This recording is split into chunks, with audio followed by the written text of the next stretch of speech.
Welcome everyone to the Metashift League, Krypton League Week 1 match. We got Vastaya Crimson versus Blastcone Bastards. I am Tiger here with Naka, and this should be an exciting one.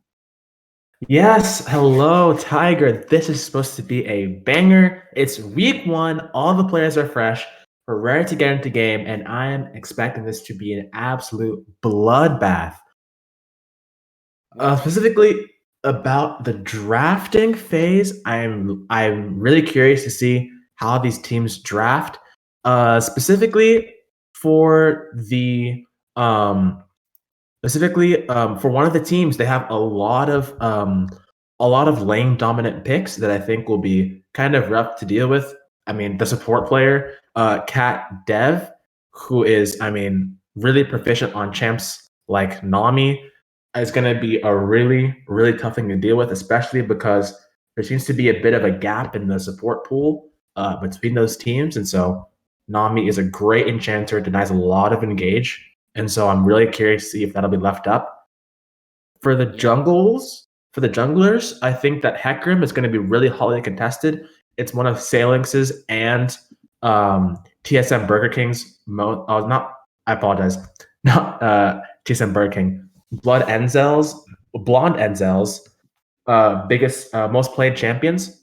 And so I'm really curious to see if that gets left up. I kind of doubt it, but sure. Yeah. Yep. Those are the two picks that people at home should be watching for. The Nami and the Hecarim. Yeah. Certainly the Hecarim a strong pick in team fights, and with those lane dominant picks being favored, hopefully we'll see a lot of fighting early. And Yeah. For the top, it's not going to be in the top lane though, I don't think. The top laner for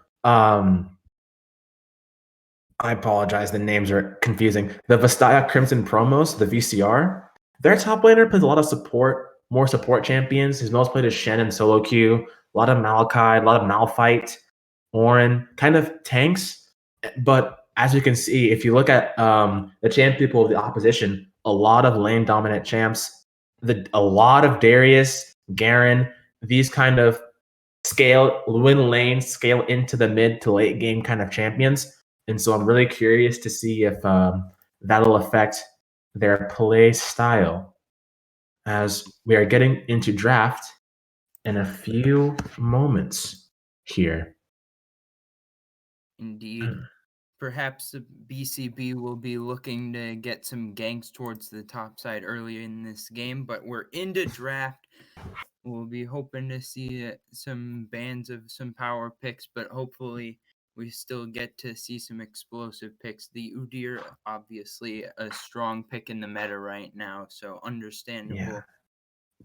Moves insanely fast clear. With this Shaco ban, it's one of the enemy junglers' first most played, and so I'm really, really thinking that the Hecarim is going to be a large priority here. Udyr is obviously a counter to the Hecarim, and since Crimson is on blue side and it's a perfectly fine B1 pick, I think I like his chances here. As the Darius again, we talked about before, very lane dominant champion. It's by far the enemy team's most played, and so looking for more supportive top laner. Yeah, pushing them towards that more supportive top laner, but early bans towards the junglers, and like we were talking about, that Hecarim should be a contested pick. I wonder if that will be the third ban for BCB. And It really definitely should be. Yeah. But the Yasuo ban. Interesting. He does play a fair amount of Yasuo. TSM on the side of the BCB. They do play a fair amount of Yasuo. So the Shen gets let through. And the Yuumi first pick. Yuumi for Wow. Cat Dev. That sounds awful. I don't know. The Yuumi could be a specific pick for Cat Dev, with the name being Cat Dev. Could be the case. It is definitely one of his most played champions, but Yuumi is not really meta right now. And especially because Hecarim is still up and available, as we talked about earlier in the draft. I feel like Yumi's gonna have a hard time, especially if you pick like a lane dominant support here, like either Blitzcrank or even something that scales evenly, something that can actually punish the Yumi in lane. But I'm really curious to see what's gonna happen as Morgana gets highlighted. Okay, Yeah, very that interesting. Hecarim was the pick that you were highlighting. Could be a priority pick for both sides. BCB going to be able to pick that one up. So that could be a punish of the Yuumi first pick, but we'll see if the Yuumi can prove its own worth throughout the game. And on top of a pick like Samira, that could certainly be the case. Samira. It's very clearly an engaged theme. Samira jumps in with the Yumi with the ulti. Samira jumps in, gets the resets. But this is not the Samira of old that if on one item she can run through your whole team and one shot everybody and their grandchildren. No, this Samira has been heavily nerfed. Did get above 11.5, but for the most part, it's been nerfed a lot, and so she's going to be very low on power. So I'm curious to see where this will turn to as the Mundo gets picked. What Crimson's trying to do is they're trying to give Yumi. They're trying to play around the Yumi in the draft. They're trying to give Yumi functional kind of taxis so she can like try and carry the game. But I don't necessarily think that in this meta that's the best idea. Well, I'm looking. Yone. It's going to be Grievous Wounds. Look at the picks. It's Yuumi, it's Samira, it's Mundo. Get Grievous Absolutely. Wounds. Yes. As the Yone gets picked up, I'm a little confused why he didn't just pick something like Tristana on R3 here. You're kind of giving away your mid lane counter pick. I guess you're afraid it's gonna get banned, but I feel like even eating the ban for something that's solid is kind of confusing. Well, now But I see. ADC bans can come through for Uh, Vastaya Crimson. the blank ban was a Malphite ban, and so Project had a little bit of issues there, but it's okay, forgivable. We do apologize for the blank square there, but yeah, that's a Malphite ban. I like the ban. A lot of AD being stacked here, and so Malphite is obviously just an absolute an AD combuster, and I see Wukong being highlighted here. Uh, being banned away. I do like it. I think they're gonna go. This is kind of alluding to an 80 top laner for the blast cone because they're kind of banning Wukong has this passive has a lot of armor attached to it. Malphite notoriously tanky with armor and scales really well with armor. And so I think they're kind of leaning towards a an 80 top laner is what I would say. Uh, we need to get info on what this last ban is. Kaisa ban. Okay, the Kaisa was banned, and so I'd be curious. Crimson do have a Tristana flex. I do believe that Crimson do have a Trist flex. Yes, they do. Their mid laner does play Tristana, as Maybe we talked that's about. 80 top laner, perfect. It's a Garen. So I think Tristana here would be actually not terrible. I mean, I don't know if they picked Tristana. I don't really know why they banned away the Kaisa, but they're saving 80 carry for counter pick, which is yeah, interesting. yeah, Seraphine, a Seraphine mid, I believe, a nice solid blind pick works really well with the Muno and Samira. yeah. And the Um, Mundo could be jungle here, by the way. So it has to be. It has to be. It's probably going to be Jungle Mundo for sure. That's what we see it most likely. Um, but this needs to be some kind of AP pick here. I think this needs to be some kind of AP pick. yeah, If it's not, I a lot of they go for Seraphine the has a little set. bit of the AP. So, with the Seraphine mid lane and farming, I'm hoping that we're going to see a build that's more like you get a Ludens or a Leandries and go for damage instead of this Moonstone Renewer build that's been more successful on Seraphine lately, but certainly has a lot less damage. Yeah, exactly. As a Sivir being locked in, uh, I'm a little, huh? This draft is very peculiar. I mean, BCB is drafted essentially a full team fight competition. That's not really that peculiar, but they kind of opted in to Crimson's strengths in draft. Hecarim, I mean, Hecarim wants to engage. Morgana wants to black shift Hecarim so he can engage properly.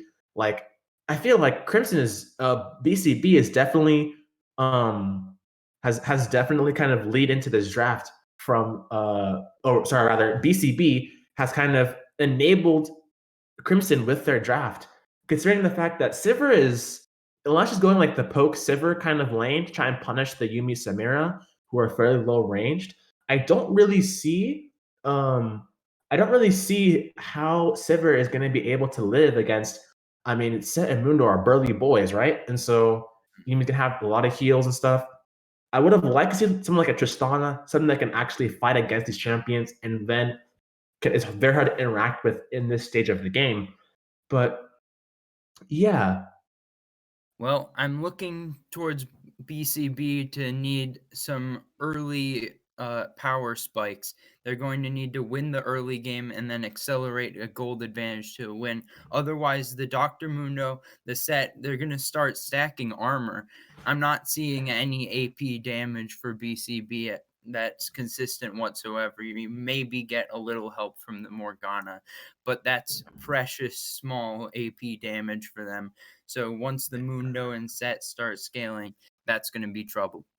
and unless Seraphine is building a Leandri's, it's gonna be obvious. I mean, unless Seraphine starts building like a Leandri or something like that, you're going to the same issue. Obviously, Yone does do a little bit of mixed damage, but I mean, it's very negligible. It's 90% 90% AD, 10% AP damage. So his AP damage is not going to be enough to try and carry these team fights. But Yeah, yeah, I'm kind of struggling as to why. I mean, you have a Yumi and you have like a Seraphine or a Set. And so I feel like even if you're going to pick Sivir, who's a relatively safe blind pick, you could pick someone like Silas here.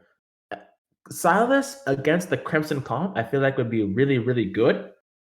In the mid lane especially, does well into Seraphine, is fine to Seraphine, can steal the Encore, Mundo ulti,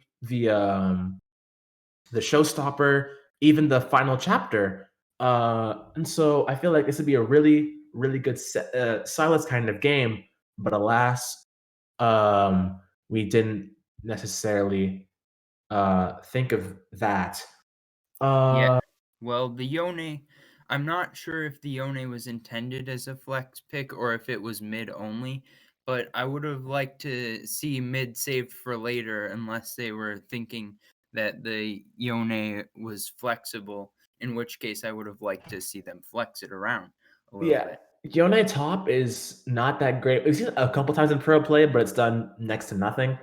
And so it's really good against like tankier champs that can't really fight back, and so you have a free lane. Set is not going to be one of those champions, and so I don't think it's going to be a Yone flex. It'd be really, really insane if it was. But yeah, Yeah.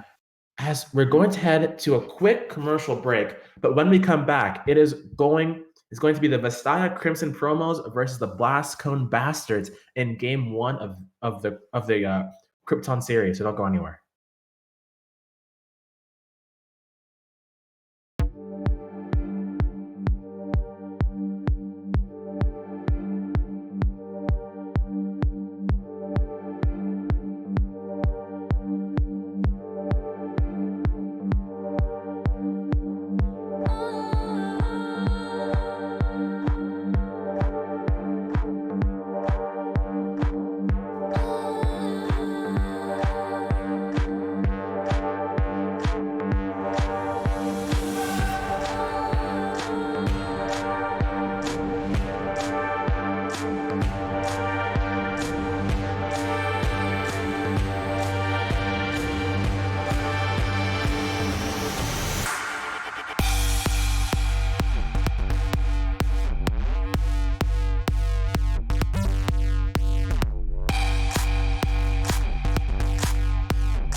So hold our heads up high and beat the drum to what we love. Risk the fall, or we have felt it all come crashing down from far above. Stars are rising, countless worlds colliding, only one will take it all. Can we bring to fall the giants? Can we make the final call? We are the ones to ignite the darkened skies, the champions of the world that we defy. Hustle right of the few who rise up high, and we all fight at the last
Welcome back to this match, week 1 of Krypton League, and we got Vastaya versus BCB, and this should be an exciting game 1.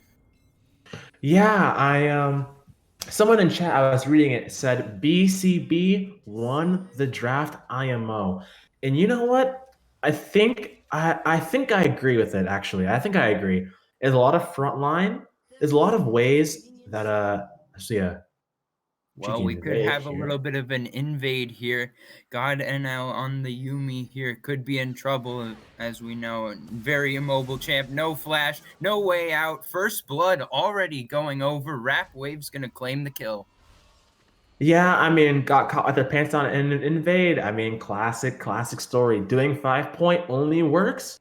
5 point only works if you guys are all paying attention to know when to leave.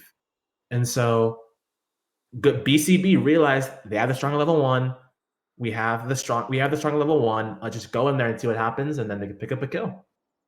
Absolutely. Early game strong for Morgana, and they're off to a good start, and they need to accelerate this one towards a victory. Yes, they do. Yes, they do. Um, Going back to the question about the draft, I think that in team fights, Sifra is going to do a lot of work. But the question is if she can try and use those ricochets to try and get into the back line of Seraphine, Yumi, and kind of get out of those heals. And so if she can't do that, then Sivra's not going to be that useful of a pick. And the blue side is gonna have a really easy time in this game. Yeah, already we're seeing level 2s coming. My bad. I was a wave ahead of myself. I was waiting for the level 2 invade or level 2 fight in the bot lane, but I got a bit ahead of myself. We have level 2s in the mid lane though. They're fighting each other already. They're getting rather low. Cat Dev already forced to use the barrier. Yeah, I mean, with this kind of barrier pickup here, it's not really gonna. It's This not is really. This Oh. is the level 2. This is the advantage. It's going to be Samira follow flash and finding the auto attack to find the kill in the bot lane. Yeah, I mean, really, I mean, whichever lane hits level 2 first automatically has pressure, and so Samira and Yumi hit level 2 first. I'm a little confused because it should have gotten XP off of the first blood, but I don't really see what happened with the wave there. Sivir did miss a couple minions, maybe that had something to do with it. But yeah, whichever lane in bot hits level 2 first is the lane that will 100% have the push. And so they didn't respect level 2 aggression from Samir Yumi, and they got punished. Indeed, they did. A little bit of trade going on in the top lane as well. It's getting rather deep into that one, but not going to have any kill threat just yet. They don't have the big, powerful abilities yet. Still only level 3. Base damage is pretty low. Yeah, I mean, Set is winning in these early CS leads. I don't really know how that happened. Maybe he just hasn't been farming very well. But yeah, Garen with his passive should do just fine in the trades, extended trades, as Mundo pokes his head. Yeah, as you say, Set with the Haymaker getting Weed Boots very low. Vlardak not gonna fancy himself a tower dive just yet. A little early for that, but I would respect the aggression. A little early, but I'd respect it. Yeah, jungler's still power farming for now. I'm waiting to see some ganks coming through. We see here, as we saw, Hecarim did a full clear, took his raptors, and then based. What Mundo is doing right now is that he is now doing his Krugs on respawn to now path towards his bot side respawn here. And if we look at the crabs, I mean, Hecarim did get both crabs, which is really good for his clear. But Mundo's gonna keep up just fine as a little bit of a trade. Ooh, yeah, getting a little bit low in the bot side. The Morgana binding lasts so long, but low for Sivir, low for Samira. Now top lane trading as well. This could be the gank coming through from Hecarim. We'll see. He's got the sweeper and the tri-brush. Yeah, And Mundo is maybe executed by wolves. Oh uh-oh, that's not no! good. You hate to Okay, see it. listen, that's every jungler's nightmare. You think you have one extra HP to live off there, but This time now it's going to be the mid Seraphine. lane gank. Cat trying to flash out, has barrier again, trying to survive under tower. The tower ticking down. It will be the kill going over to Blonde Ezel, but the tower going to finish him off. So it's a 1-for-1 in the mid lane gank. Seraphine had just gotten barrier back. The timing was seconds away. If that gank is seconds earlier, then I think it works perfectly fine. But regardless, Seraphine's healing from her empowered W with the barrier really threw Hecarim for a loop there. He thought she was gonna die, and then it's like, okay, she's dead. Then she lived for even longer, and so I'm really that's probably really tilting for Hecarim. So go 1-for-1 to play. It's not that bad. Yone is up almost 2 waves of XP, which should never really happen in a melee versus ranged matchup. So I'm a little confused as to why Seraphine just can't farm. But yeah, Hecarim's build. I want to touch on this very quickly. I mean, trading's happening in the top lane, but nothing happened there. Nothing should happen. Oh, Yeah, they're a bit beefy, but Weed Boot's going to take the wrong side of that Haymaker. Going to lose out on that one. yeah. I'm not expecting anything really significant to happen as in the bot This could lane. be a fight developing in the river. It's going to be Yone going in with the ulti, trying to burn him down, but it's the 2-man charm coming through from Seraphine.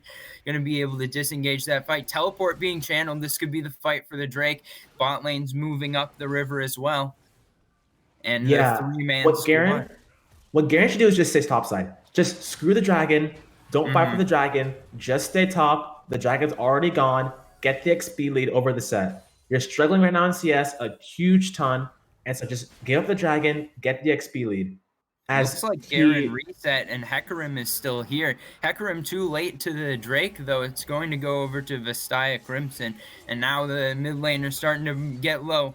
And it's Hecarim trying to go in on top of a Set. Set going to hit him with the suplex. That's going to be a kill over to Vlardak. Burger King on the wrong side of the map. Weed Boots is coming in now, but Silex flashed over the wall to get him one.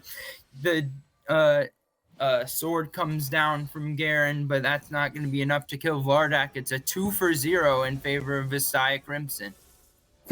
What are they doing? BCB, what are you doing, man? All you have to do is nothing and you outscale, but then we just keep fighting and fighting for no reason. Get the Sivir ahead. Just give up the dragon so you can get an XP lead top. I mean, both your soul lanes are almost down. I mean, the game overall, you're down almost 1.5k gold at 7 minutes. I mean, I don't understand what this play is. Just get Garen ahead, stick him in a side lane, let him get some XP from on the set because he got counterpicked in this matchup. But instead, we coin flip, we burger flip for the dragon, we lose the burger flip, and we lose 2 kills. I mean, Vastaya Crimson's don't outscale, but if this is what they have to contend with, of course they're going to outscale. I mean, we see CS lead, a wave down for Garen, a wave down for Garen, a wave up for Yone somehow, but bot lane is still winning, or bot lane is actually losing rather. But yeah, see. Yeah, full engage coming through from Burger King in the mid lane. Is he going to be able to find himself a solo kill, taking the tower shots? But now here comes the onslaught of shadows, and Blondazil not going to die this time around, getting himself a kill on the mid laner. That was personal. That was Ghost plus his ult. That was 100% personal. He wanted some payback for that last dive, and he made it happen. You know, that's like a really bad trade again. The Seraphine heals cannot be undersold. I mean, every time they go in for an aggressive trade, the Seraphine Empower W or the Empower or the Barrier just come out, and it's really hard to get a kill. They managed to do it, but it's definitely going to keep getting trickier. Yeah, still no ganks yet on the side of Mundo, if I'm remembering correctly. He has gotten the objective, though, so he's trying to make himself the carry, it looks like. Yeah, as I could swap over to the gold real quickly, it's about a 500 lead for set, and about a 400 lead for Yone. But besides that, everyone is mostly even. And so, with the dragon that's spawning right now, I'm really curious to see if BCB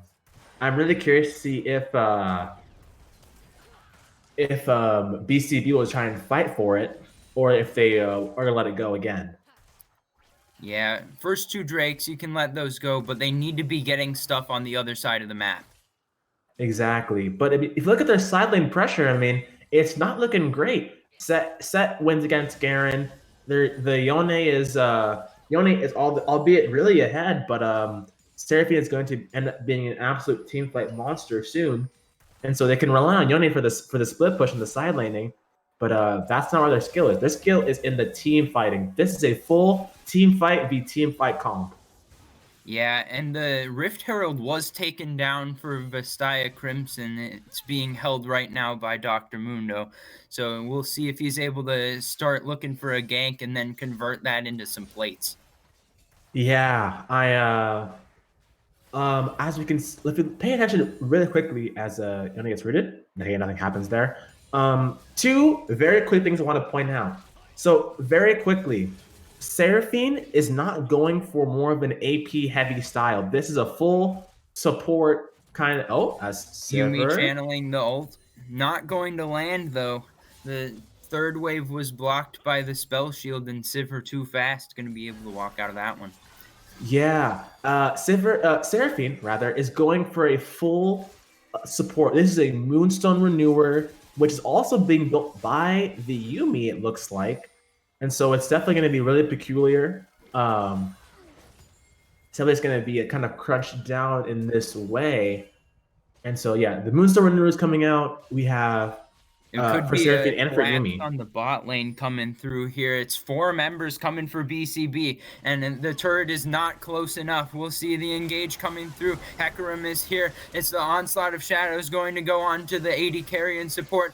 Musicus already down. Godinil has to find his way over to Salix, but it's not going to happen. Salix getting low himself. He's going to get hit with the Yone ult and taken down by Burger King. And the loot pinata Yumi is the 3rd kill. That's 3-for-0 going over to BCB. Yeah, I mean, I love the play. Good gank by Hecarim. Ballin was overextended. They've been overextended the entire game. I guarantee you that Ballin has been crying for a gank for the last 15 minutes now. And so I definitely love to see this itemization, this adaptation in Hecarim's gameplay. Hecarim does take the dragon, 1-for-1 on dragons, so it is a Cloud Soul, which definitely benefits blue side a lot more. The Yumi ulti, the Samira ulti, the Seraphine ult, the Mundo ult. I mean, a lot of movement speed steroids coming through.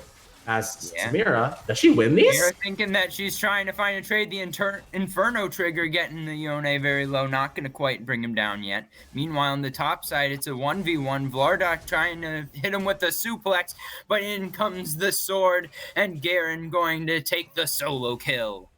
Garen just smites down Set. I wasn't even expecting the kind of. I wasn't expecting that damage at all. I mean, he just gets smote down.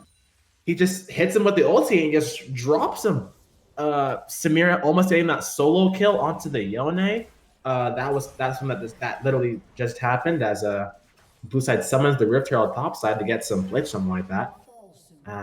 Good use of the wind wall by Samira to avoid getting rooted. And now a little bit of a fight in the bot lane. Incoming with the Inferno trigger. Waves getting very low. Gonna be shut down. And in comes the final chapter. Vlardock teleporting in. Gonna try to dive under the tower. And he's gonna find the haymaker on Ratatouille. That's 2-for-0 in the bot lane going over to Vastaya.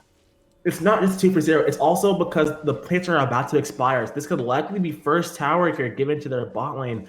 Not on this wave, but on the next wave could likely just be first tower given. Now, I don't understand what this Garen is really doing. I mean, he has, first of all, his build is, let's say, very, very interesting with building. I believe it's going to be a turbo chem tank Garen, which is something I have not seen because it sounds like it kind of sucks. But more peculiar is his base timings. This is twice now that Set has had a free TP bot side, and Garen has, instead of either matching TP with, either matching the Set TP or getting advantage on the other side of the map, he's just based. Yeah, well, speaking about itemization, the Triforce is complete for Hecarim, so this is an attack damage Hecarim trying to come this is so bad in my opinion. I mean, if you ask people out there did not know, Hecarim's base AD scales with how much movement speed he has. So a popular build these days is going Turbo Chem Tank, which means you have all the damage of a regular like bruiser kind of build, but you're also a tank with movement speed. So you now go really fast and also attack really hard as Yone. Cat Dev gonna try to stay alive, but Blondizel is here again, diving the tower once more, finding another kill onto the Seraphine. Yeah, I mean, Seraphine is a really vulnerable. She had flash, but she decided to not to use it. As Samira is getting a lot of gold. I would like to switch over to the gold again one more time. Well, we might not get a chance. It looks like a collapse coming through on the bot side. Morgana and Hecarim are here. Music is trying to go in with the Samira, trying to wind wall him up, and then the Inferno trigger burning him down. Will he be able to finish off the kill? First kill going over, and he's got another. The healing is coming through. The Yumi is huge. A second use of the Inferno trigger, and Burger King finally comes in to shut that down. But that's a 3-for-1 in the gank for Vastaya Crimson. I mean, what we're seeing from the Yumi did a lot of work in that fight, provide a lot of heals, the clutch ulti. But as we're seeing, Samira's biggest weapon is CC. If she gets CC'd out of her ulti, there's no way Samira's going to do anything in these fights. And as we've seen, as Yone gets another trade, no, nothing will come of it. But we're seeing a pure lack of coordination coming in from BCB here. I mean, there's Morgana Q, there's Morgana ulti, Yone Q, Yone ulti, Hecarim ulti, Hecarim E, and all of these are blown right before Saya has her ulti. The coordination should just be, okay, someone hold CC till Samira ultis so we can stop the Samira ult. Instead, that doesn't happen. Samira gets 3 resets, and all of a sudden is 5-2. That gold lead is now almost 2K for Samira. Yeah, and as you mentioned, well, a gank coming through in the mid lane. Yone ult gonna keep him alive for a little while longer. And here comes the Inferno trigger, but the first kill of the fight is the Yuumi getting caught off. Yeah, a rare misplay from Yuumi jumping off of Samira there. I think she thought that Samira was gonna die in that situation because there was 3 people there. But yeah, kind of a misplay there. But considering the fact that the rest of this game is gone, and considering how fed Samira is, I think we just forgive that as a repeat. Well, here comes a repeat gank, and it's going to be the charm landing. First kill of the fight going over to Blondazil, but a Fusicus going to get one back. Yeah, I mean, it's definitely an interesting kind of take on the situation as we see a TP for the Cloud Drake. Yeah, this is another Drake fight coming up. Fusicus is still alive, full health for the Samira, so we'll see if he's going to try to 1v4 here. Now the teammates coming in. The Yuumi is here. The heals are huge. Here comes the final chapter into Inferno trigger. Fusicus finding the first kill of the fight. Going to get silenced, going to get hit with the Demacian Justice and shut down. But Vlardark is here as well, finding the second kill of the fight. And it's the suplex into the backline. Burger King dropping very low, burning down. Here's the haymaker, and it's going to find its way on for a double kill. Weed Boots are gonna be taken down as well. That's the 4-for-1 and the Drake. Yeah, Yuumi knows who the carry is. Yuumi stole that kill. It was definitely already dead. Garen had failed his flash. Yuumi knows who the carry is. She's like, all right, guys, don't worry. I got this. As taking stock of that fight overall, I mean, a clear lack of coordination with CC. I mean, again, Samira is just blue side is just baiting out the cooldowns, waiting for it to go down, and then Samira is running in with her with the final chapter Inferno trigger combo, and just absolutely running amok through these team fights. What red side has to do to stabilize this game is just say, okay, look, somebody save their CC until Samira ultis. That's all you gotta do. There's a reason why you can't just pick Samira as your only damage carry. It's because if she gets hit by 1 CC, she's toast. Yeah, as we've been seeing, about to go down, but Burger King's going in. Cat Dev dropping very low, going to use the barrier, but it is all for naught. The solo kill coming through for Burger King in the top. A good flip there. I kind of flipping that play. Basically, really disrespecting how much set could do there, but coming back on this another trade. Yeah, no. Well, here comes Salix. He's jumped over the wall with the blast cone. He's trying to burn down Burger King, and he's going to get suplex. Fusicus going to come in, seal away the kill, and Samira 8-3-3, feeling good about that one. Yeah, I mean, this Samira is absolutely running amok, but it's not all. It is not all dire for red side here. They're down 4K gold. Obviously, Samira is a big portion of that. A 4K difference in the bot lane, basically. A 3K difference in mid for BCB. And about 1.5K down for the Garen. But as we were talking about before, it's not all doom and gloom. Blue side has red side. BCB, rather, has a lot of CC to stop Samira in her tracks. And so if they can just coordinate that CC and try to actually get her kind of in a state where she can't just run through the entirety of your team, if the fights are going to look a lot better. Yeah, and I'm still waiting to see that Grievous Wounds. It's on Garen with the Bramble Vest, but that forces the enemy team to hit you in order to start applying that, and that's the only Grievous Wounds so far. I'm waiting to see Oblivion Orbs coming through, or potentially the Executioner's Calling, especially on some of these carries. Yeah, Sivir is being really greedy going Collector. I think that's very greedy in this game, but we'll see how that turns out. It won't turn out very well, but let's see how it goes. Seraphine is actually building a Chemtech Putrefier, second item. I love the itemization as you see the double moonstone. That means they can kind of trade off support items to build. We probably will see Seraphine build the Cantric Putrefier, and then she'll probably start building a Staff of Flowing Water next, kind of give everybody that group kind of movement speed. And so I'm really curious to see how this kind of build goes out. As the Florida Baron could be is caught here, out. You're going to get rooted with the Morgana behind him. He's trying to find the suplex. And the charm's coming through onto everyone, but the shutdown coming through before the Haymaker can come out. Yone ult is onto 2. Blundezel burning down to the Ignite. Ratatouille very low as well. But the shutdown coming through for Garen. He's got the CC. He's going to stop the Samira from getting any more resets. And that's going to be the Baron started up by BCB. I can't believe that Seth is that greedy. He checked that solo when he knew that all the members were topside because no one showed on the bot wave. He knew everybody was topside. He had a ward in the bot side river to try and see if anybody was there, and no one was there. And so I can't believe he'd be that greedy. And now he just loses his team to Baron, and now the goal is basically all for naught now. It's that BCB is actually up by 100 gold. Yeah, and they've got 2 more turrets standing on the map as potential gold that they can pick up. So this could expand very quickly with the Baron coming up. Yeah, I would like to talk about Mundo because people do this in their solo queue games and it is absolutely troll. Mundo for the Thornmail, if you read the passive, it extends to 60% if you immobilize a champion.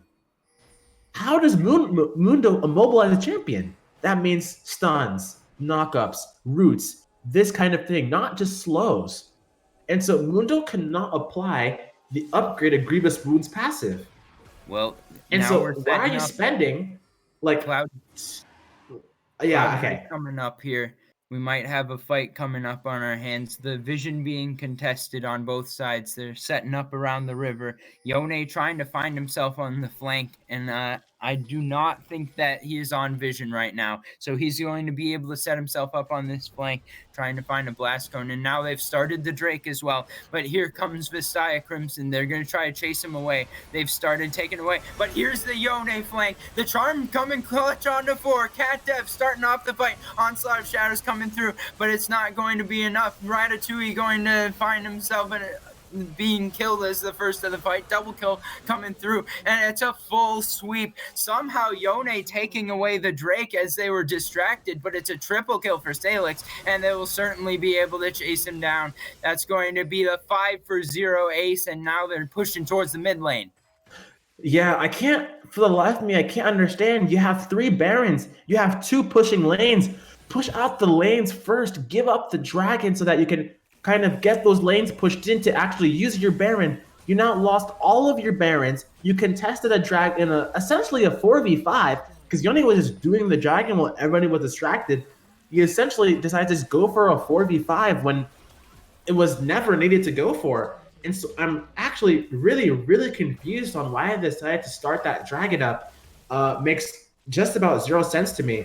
As I take the inhibitor, Vastaya is going to look to try and go back, spend their gold, reset. Samira has 2k gold. Mundo has 2k gold. Yuumi and Set both have around 1.5k gold. And so they're going to be looking to kind of steal these camps away, get a reset off before the next Baron spawns. Yeah, and Salix was a bit far forward in the jungle for my taste, but not wanting to trifle with him is Izel, so they'll be able to walk out of this one. But now, with this gold advantage, we need to see the push coming through to extend it for Vastaya Crimson. They're in the driver's seat now. How are they going to end? Yeah, I mean, what I would do personally is that I would push out your lanes. You can either team fight right now, you're up 4k gold. Team fights are going to start to look really nice. Although Mundo's animation is really bad, it's still going to be good compared to the other members. Samira has 3 items plus a stopwatch. And so if you're going to look to fight, looking to a fight right now and just kind of ending the game is a really good possibility. You already have the mid him down, put out the mid wave. It's going to have automatic push. What you should do is you stick Set in a side lane and have everyone else group mid. Set has teleport. He can join any fight he needs to, and he's gonna basically win 1-1 against the Garen or Yone anytime he wants to. And so he should 100% definitely just be stuck in a side lane. Everyone else should be grouping either around bot or around mid and just kind of escorting these waves in. Besides Sivir, blue side does not have a lot of wave clear. Or red side, rather. Red side does not have a lot of wave clear. It's literally just Sivir. Mm-hmm. Well, and so if you start shoving these waves in, Sivir's going to have a lot of work to do on her hands. The Baron is coming up as the next objective in 1:30, so I'm expecting the teams to start to try to get some vision around the Scuttle Crab, still warding that up a little bit for the side of BCB. But now I'm looking to see some wards, but meanwhile it's going to be Vastaya Crimson trying to take down these bot lane turrets. Yeah. As you can see, about the Baron timers and the Dragon timers are basically synced up. They are not at the game. Samira is not a great Baron taking kind of AD carry. She obviously has a lot of damage, but not a lot of it is extended damage. She has definitely is more of a burst champ, wait for your cooldowns, and then go in and all in. But you can't really do against the kind of Baron. And so blue side will not do the Baron extremely quickly. However, there is an overlap between Soul Point and Baron. If blue side somehow gets a pick off or wins a fight, they can now trade Soul Point for the Baron and try and end out the game. And so this is very intricate macro dealing with. What do they go with? Do they decide to just coin flip the Baron? Do you decide to fight for the Dragon? What's the goal there? Well, a big trade coming through in the top side, and meanwhile we've got 4v4 setup. Now Yone missing the ult. This is trouble. This is the suplex. Vlardak going to find the solo kill in the top lane, and now they can push towards vision around this third Drake. What blue side should do right now is run straight to the Baron. Run straight to the Baron. Yone is not up for the 40 seconds. They have no vision on it. Blue side is not up. They're not going to coin flip it. They're not going to flip the Baron here. But your Dr. Mundo has 1 level smite up. Yone is not going to be available for another 30 seconds. Just go to the Baron, start the Baron, turn for the 4v5 fight so you can get both objectives. Seraphine is still in the bot river. She has not moved yet. She is trying to safeguard the Dragon. Blue side has no vision. They have no idea this is happening for red side here. As the control ward was placed down, it's a 4v5. Garen is still bot side. They have to just give this Baron unless a miracle still can happen. Yeah, Hecarim looking to steal it away, already pinging out that he's got this smite. Baron coming down around 3,000 HP. It's under 2,000. Here's the attempt over the wall, and it's stolen away by Blondazel. He's going to give his life for it, but the Baron steal coming up clutch for BCB. As we talked about before, it is the Baron timers and the Dragon timers are synced up almost perfectly in that fight. You have the choice. Do you either coin flip the Baron or do you go for the Dragon? Blue side decided to go for the Baron, but the issue is Mundo did not press smite. Was he? I don't know if he. I did not see if he was feared or if he just didn't press the button properly or what happened. But everybody had everything up on blue side. There was no way. All Set has to do is flash ulti Hecarim over the wall. You had a ward over the wall. He has a control ward in the pit. This is very basic kind of macro that teams should be doing. If you know that Hecarim is there, and Hecarim is the only way you steal the Dragon, then fight Hecarim. Even if Set goes 1-for-1 against Hecarim, it's perfectly fine. You get the Baron. These are not hard macro things to do, and yet we see teams constantly mess it up. Yeah, and meanwhile, the Drake got taken down by BCB as well. Garen was soloing that one while the Baron was being stolen. So that's both objectives off the map going towards BCB. And while the tier 2 top is nice, I think that in the whole trade, BCB will be pleased. Yeah, I think they'll take this in this kind of map scenario where they're down 4K gold. Getting both objectives and trying to hold on to the game is definitely something you'd love to see. Now, I also want to take stock of this game real quickly in terms of items, right? Garen, we didn't talk about this very much, but Garen went for a full tank Garen essentially. Sunfire, Randuin's, Bramwell Vest. I really don't like this build. I feel like having that silent pressure is more important. Have Hecarim build the tank items.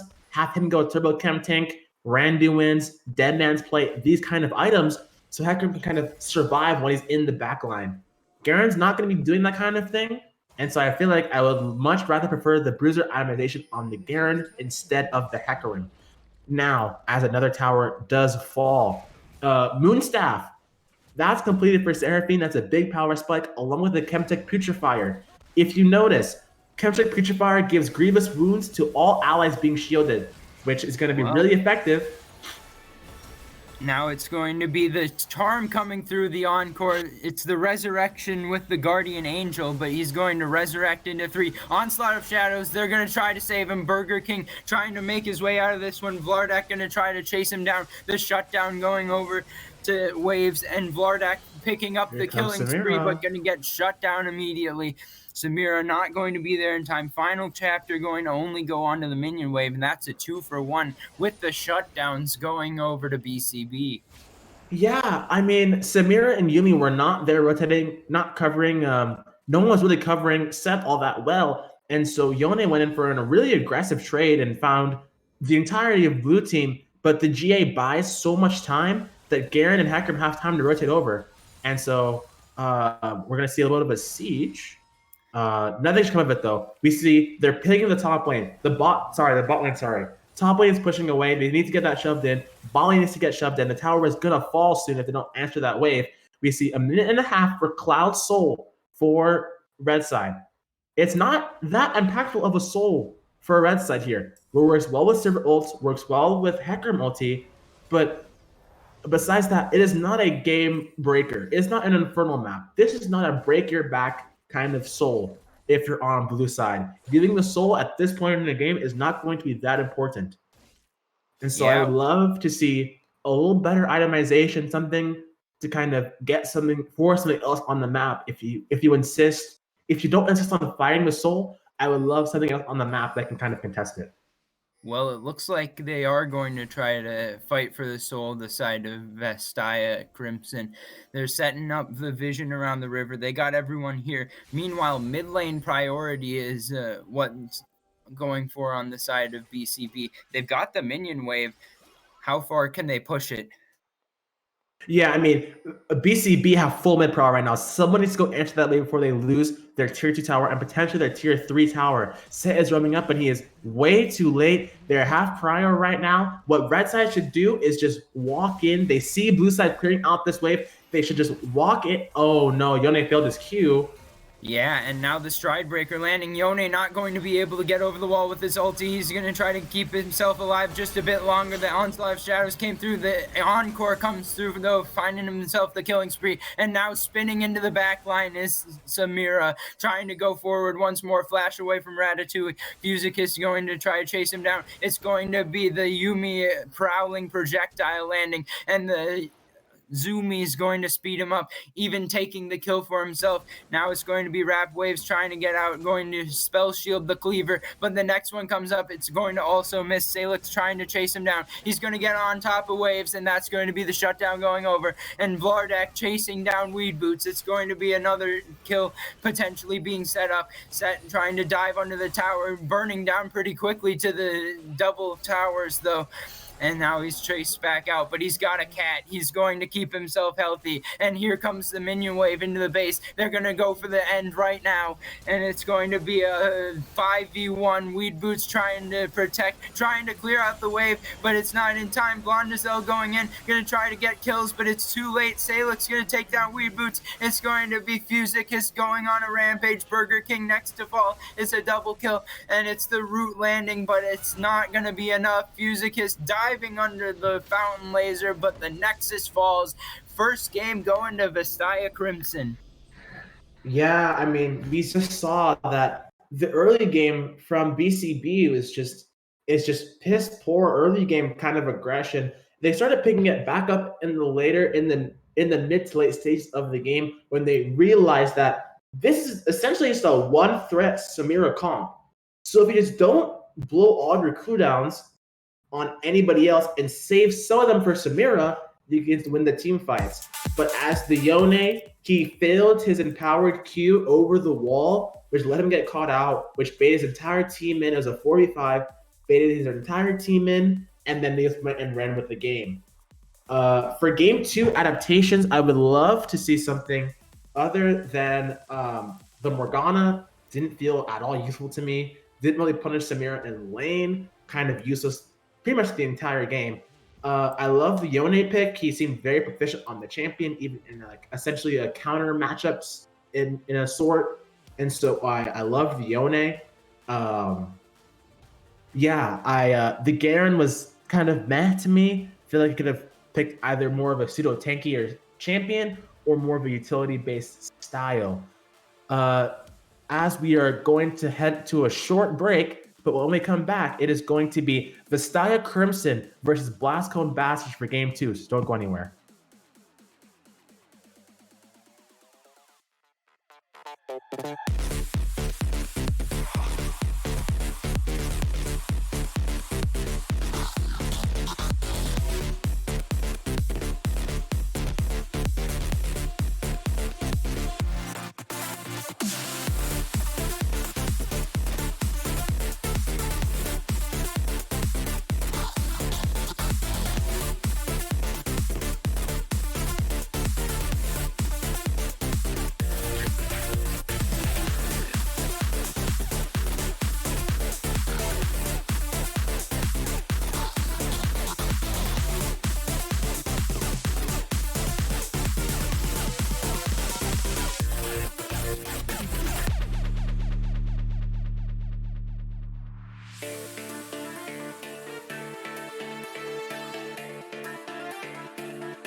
Welcome back to week 1 of Krypton League. We got Vastaya Crimson versus BCB.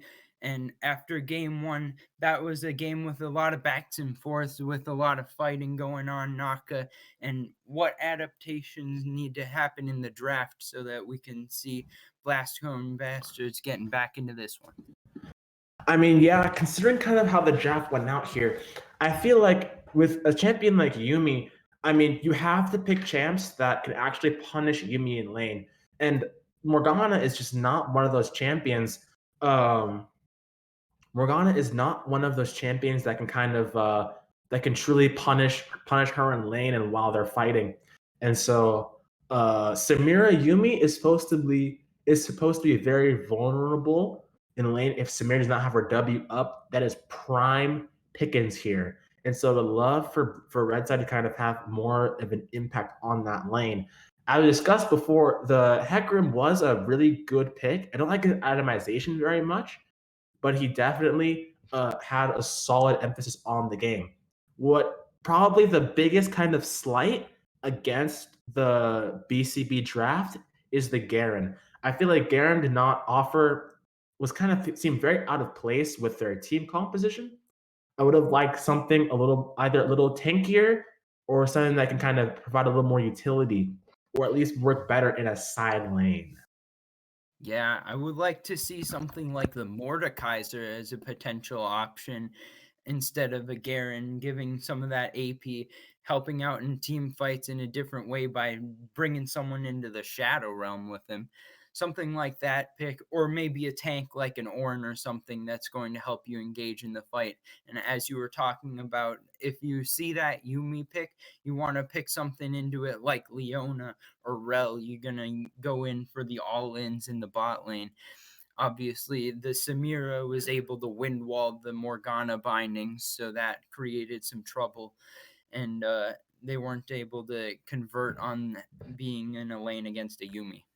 Yeah, again, with both these drafts, to be honest, but much more likely from the BCB, they have almost no AP damage. I mean, looking at this comp, I mean, no one is doing any kind of AP kind of damage, and so Mundo was just building Tabis. Everyone on the red side, just on the blue side, just built Tabis and were just fine. And so I feel like when you pick hyperscaling champs like Sivir, you need mixed damage so opponents either take pressure off Sivir for itemization, or Sivir can be more enabled by opponents not building stacking as much armor. Because if you saw in the game, Mundo just went Tabbies or Anduins, and Sivir was just tickling him. Same with Yone. I mean, Set built Stride Breakers, Derek's Gauge, Randuins.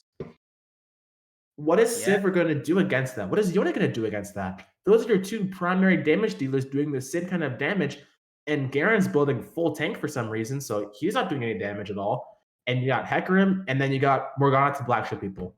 I mean, this comp to me is illegal. Is the word I'm going to use? It's absolutely It's an illegal. illegal comp. Well, I'm hoping that we'll see is go back to some simple stuff. I would like to see just a full wombo combo team comp and set yourself up so that the ADC can stand at the back of the team fight and do all of the damage, but get some stuff in front of them that's going to help them out with some more AoE CC and stuff like that. We should be dropping into the draft momentarily now as the first bands coming through. BCB on the blue side this time around. Yeah, BCB, I hope they start picking up some good champions.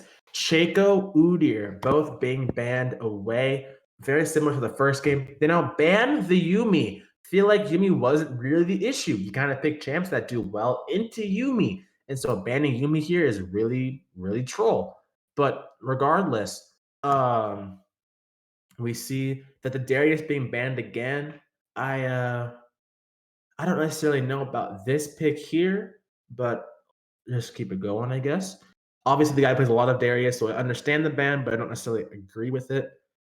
Well, Shen taking away safe blind picks. I like to see it. Yeah, with the Yumi ban, I suppose that we might be seeing a limitation in the champion pool. So if you're feeling like the Leona and the Rel and all those engaged tanks are not the style of the support, maybe it's just like a Morgana one trick, or you only play like AP mages as the support, then understandable to ban out the Yumi. Obviously, Yeah. going back to the Hecarim, like you said, that was a good pick before, but the Samira now available for Vastaya Crimson. Again, Samira is going to, I mean, all BCB needs to do is just save your CC for Samira. Samira Morgana, solid landing phase, but I don't really think that this is a good pick. I feel like if you just pick Samira and then pick your jungler to save your support. So just get insta counter picked. I really don't agree with Twitch. Very engaged kind of champion. Maokai coming in. This is probably a top lane Maokai because the guy does play top lane Maokai and their support does not. But I would not be surprised if they decide to go and flex this champion. Yeah, the I would not be Maokai going shocked. to have that lockdown for Samira. I'm glad to see the adaptation. The Samira Yeah. was running all over him last game. Maokai's going to bring the twisted advance, start rooting her up. Now, I'm not sure that the root stops the ultimate, but at least that's going to stop her from moving around, and you can get some more CC on top of that with the Hecarim, and maybe the future picks are going to assist in that. And they're starting to set up this team fight where you can get the Twitch to go invisible at the beginning. You get the Maokai to ult in, Hecarim ult, and everyone becomes CC'd, and now the Twitch can start putting out the damage with the rat-a-tat-tat. I love the Yone ban. The BCB mid laner has shown exceptional pros in the champion. I guarantee the Crimson mid laner is probably crying in his sleep right now. I love the Yone ban coming from this. They really well packed on the champion. Back to the Maokai. I'm very curious to see what they banned here. Wukong, if they ban Set, it's most likely going to be a top lane Maokai. They banned the Malphite instead. Basically mirror bans from the entirety of the game. From pick Crimson, from the Crimson, the only thing they do is they ban Vladimir instead of Diana, and then they ban Yone. But coming from the Blasco and the BCB, they have exact bans, and the Diana was left open. Ooh, now the Diana with the Amumu, we're getting some wombo combo for both sides. I'm excited. We're gonna potentially see some huge team fights breaking out in this one. If we get to the mid to late game and the teams are even, this could be a huge outplays coming through. The Samira and Twitch both set up to be the hyper carries, but all going to be about who can engage onto who. A Riven pick. I don't. Is this going to be top? Is this mid? Malzahar would be excellent. Okay. So what BCB has decided to do is they know that they're going to pick. This is the anti-Samira comp. That's all it is. They realized the two biggest weaknesses in their draft is lack of CC and lack of damage. Malzahar, Riven, Maokai, these are a lot of bruiser champions with a lot of CC. As to the Urgot coming in last pick. On the side of Crimson, they have a lot more of a kind of a wombo combo-esque Mumu ulti into Dan ulti into Morgana ulti into Samira ulti. It's very easy. Definitely more of a run at you comp. But if they can provide space for Twitch to start rat-tat-tatting, it's going to look really good for BCB here. Yeah, well, this is a huge combination with all the CC from BCB. You know what they got to do first? They got to break the black shield. So the Morgana going to be setting up the Samira here. And with everyone else coming in with the primary engages, this could be huge for the Samira just running rampant in the back line with no hope of stopping her if the Morgana's got the black shield on. Yeah, that Black Shield is going to do absolute damage in this game because Black Shielding Samira or Diana is your only job here, Morgana. You don't need to win lane. You don't need to punish the Twitch. All you have to do is when Diana goes in, you Black Shield her. Or if Samira goes in, you Black Shield her. That's it. That's all you got to do as Morgana. Just make sure that they can't just instantly die.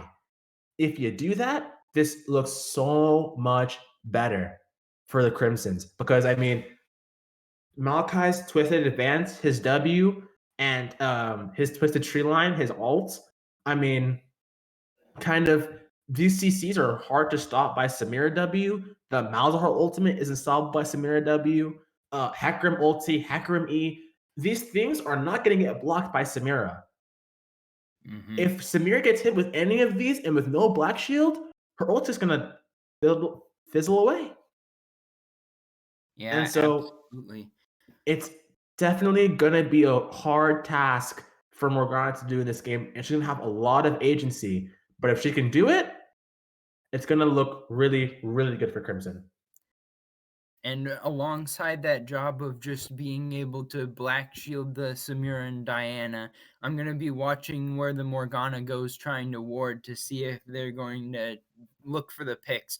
BCB, if they can find the pick on the Morgana, that can be a key to victory throughout the team fight, with Samira no longer being immune to CC.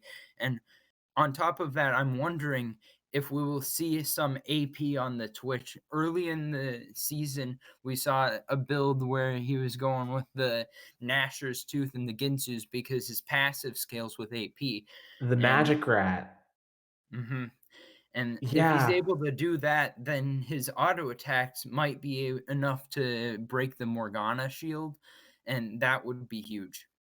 I'm very curious about something here. And I don't know, this may be kind of crazy, but I think this is either a Riven mid. I think this is a Riven mid Malzahar top lane against the Urgot. Because considering the fact only one of these players is playing playing Riven. And Riven is not a champ that if you don't have any games on it, you can't just pick up. Whoa. Which is the Yone from last game. Hold or on from a minute. on the side of BCB. If BCB has the people in the same lanes as last game, this could be a Twitch support. Now, This could be. I don't recommend trying that at home. Twitch support. Yeah, no, Twitch support here would be really awful. It'd be funny to watch. It'd be really funny to watch, but I'm not betting it. I'm not betting on it. Yeah, obviously, I'm really expecting this to be a Maokai support, Twitch 80 carry, boring stuff, nothing super drastic, right? But I would like to see if the flex between the Riven and the Malzahar comes through or not. While that is happening, we will step away for a competitive integrity delay. But when we come back, you will have the Vastaya.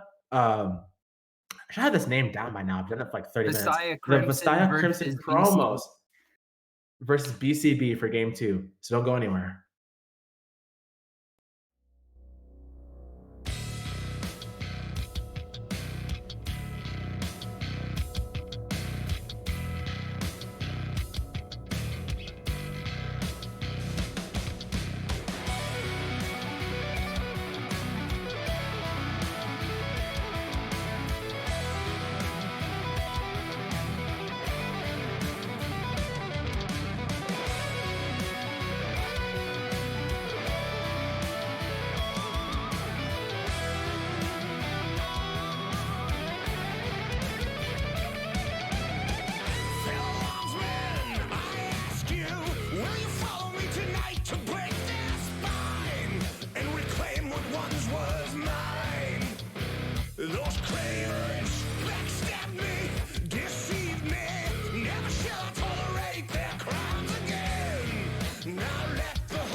Too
welcome back to Krypton League Week 1 match between Vastaya Crimson and Blastcomb Bastards.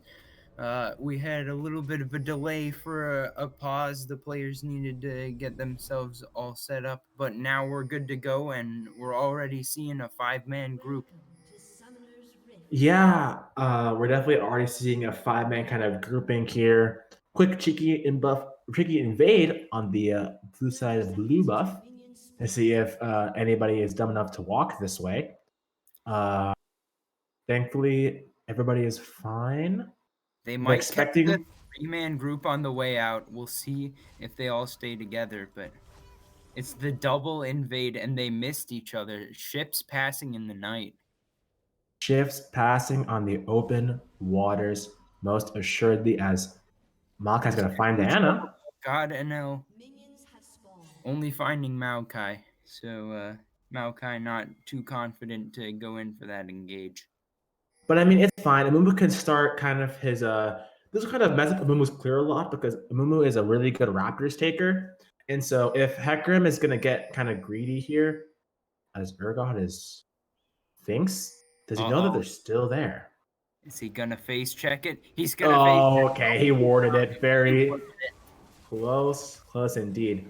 So what Amumu cannot really fight Hecarim in the early game. So what Hecarim's gonna do is what he should do is he should gonna go take Amumu's red, take his Raptors, or either go and run to invade his bot side camps, or just take Amumu's Raptors, then run immediately to his Raptors because he should have. Oh, Twitch did not buy any items. Okay, moving on from that, he knows that Amumu is now taking his red. So what Hecarim should do right here is run immediately towards his Raptors to fight Amumu here. He's gonna cut straight to mid lane. He doesn't give a damn about mid lane. Run straight through. Defend your Raptors right here. If you defend your Raptors, you're gonna be able to XP for a long time. As Amumu does get the sneaky playoff. Blue side knows where he is. He now Hecarim knows his red is gone, and he only knows that Amumu has 8 camps. So he knows that he did his red, and he knows that Amumu did his own red and then took his Raptors. Well, we got a bit of a trade in the top side now. Is Vlardak trying to beat out Burger King on the back side of that trade? Now we got the role swaps all coming through. It's Riven in the top lane here, and it's the Maokai going to support like we initially thought. So no sort of support shenanigans this time around, but really unfortunate. But it's really unfortunate to kind of think about it. I mean, we could have something really fun, but alas, we have to play boring Stand of the Legends. Twitch did not buy any items. Yeah, well, we'll see if he gets punished for that here. Fusicist on the Samira showing the power in the first game. Amumu should have done is that he knows what the ball lane should happen right here is the ball lane should be calling for a stacked wave. Amumu should be here on this wave diving. It's a level 2 Twitch in Maokai. They're not offering anything in CC. Even if you go 1 for 2 or 2 for 2, Twitch loses about 3 or 4 days of XP as Hecarim got for a gank. In the top lane, Vlardak getting very low, but he's going to keep himself alive. Salix is around, so he's going to be able to get himself out of this one. Flash burned by the top laner of Vastaya, but it was in trade for the ghost from Blondazel, so... Yeah, I mean, that's definitely worth if you're a BCB kind of fan. As we see Urgot is TPing. Urgot TP'd back to the top wave and was pushing away from him. A good TP to try and reset the wave. But what Hecarim should do right here is he should take his Gromp and then either immediately run towards towards Amumu's Raptors, or he's going for a top. Amumu is still here. So this is really going to work. The 2v2. Salix is kind of low, and he's also down a level. He's still looking for the bandage toss, but Blondazel looking for the flashless Urgot. Vlardak getting pretty low, gonna get hit with the Riven Q, and that's the first blood going over to BCB. It's a disaster for topside. He now is dead. He is now dead against a wave pushing away from him. If we could look at the top side thing really quickly. Yeah, the wave is pushing away from the Urgot, I believe. So it looks like, yeah.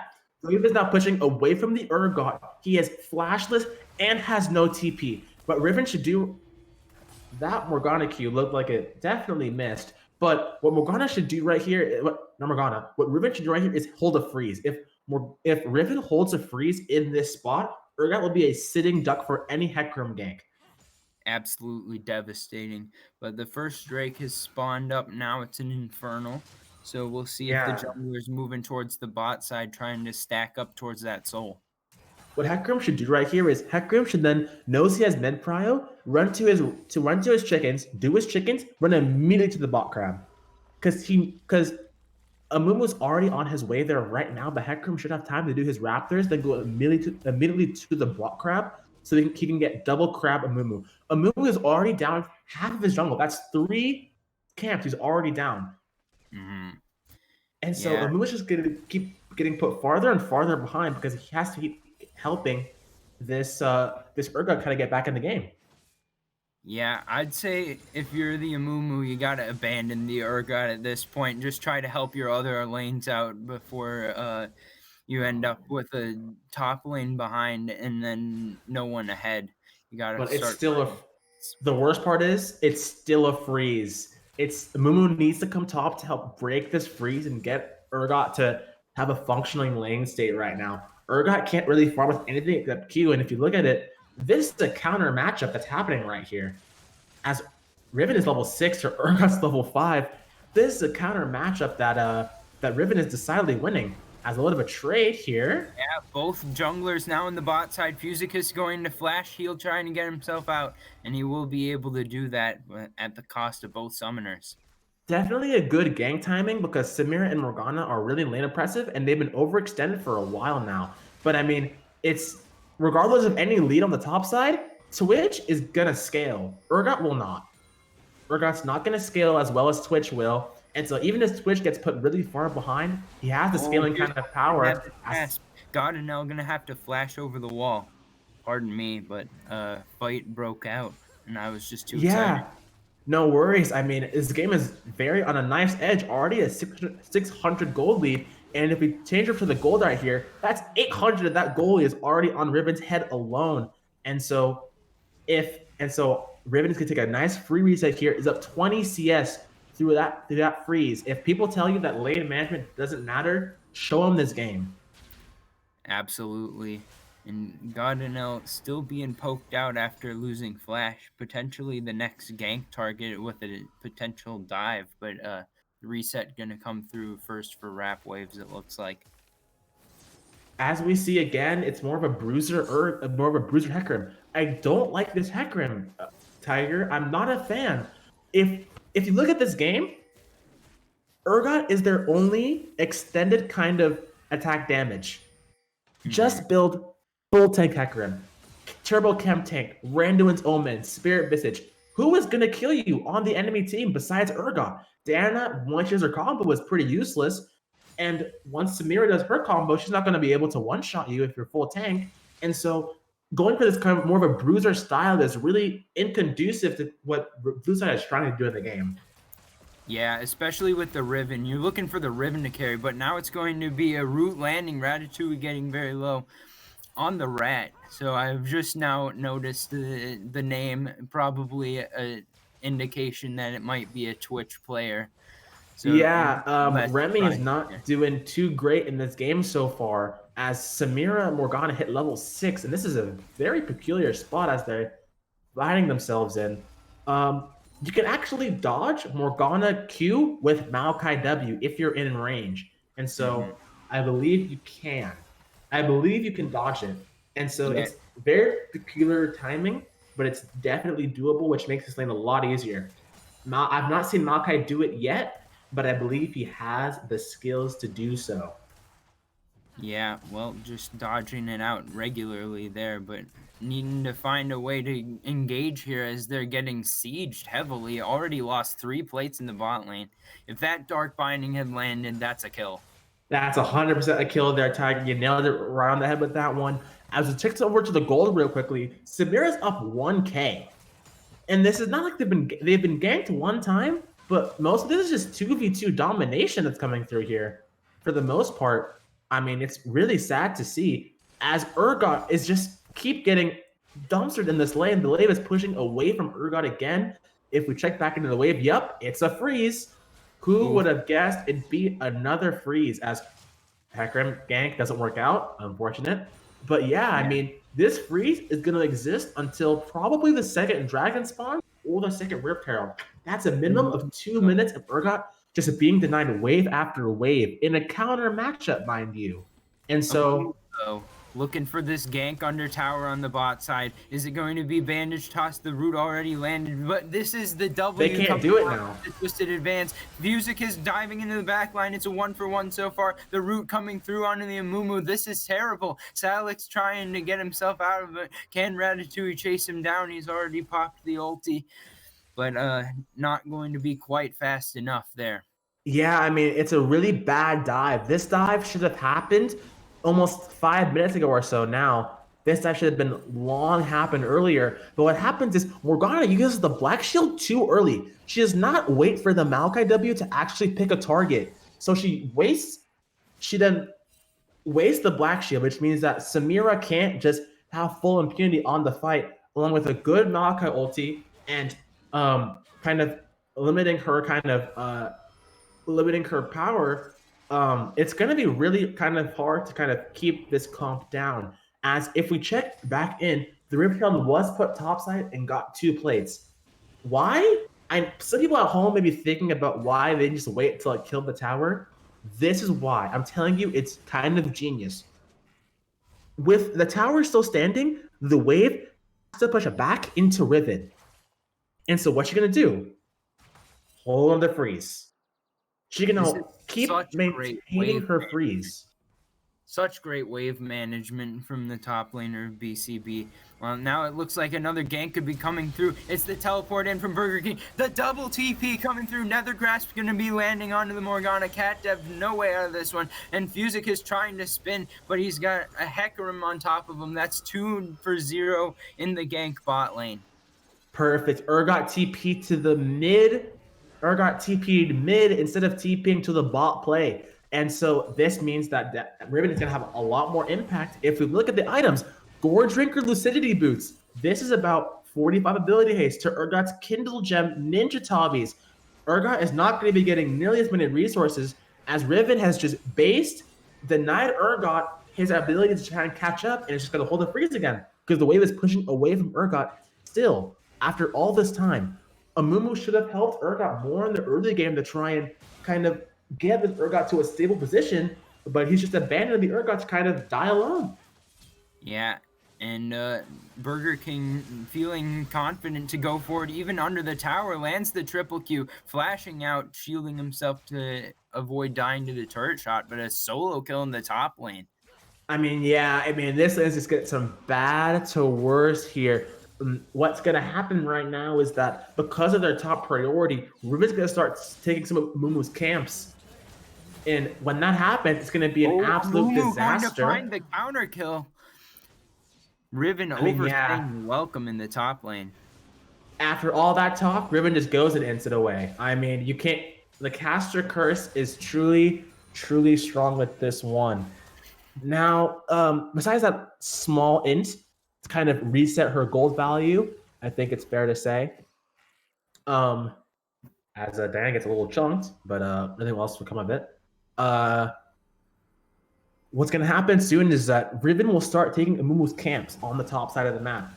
She'll start taking the Krug. She may ward the red buff. She may take his red buff. And so the gold lead between Hecarim and Amumu, which at this point is already about 200-300, is just going to start getting bigger. But it's nothing compared to the 2K between Riven and Urgot. I mean, up almost 40 CS. And both those kills really doing a lot of work in this fight, in this game, or rather.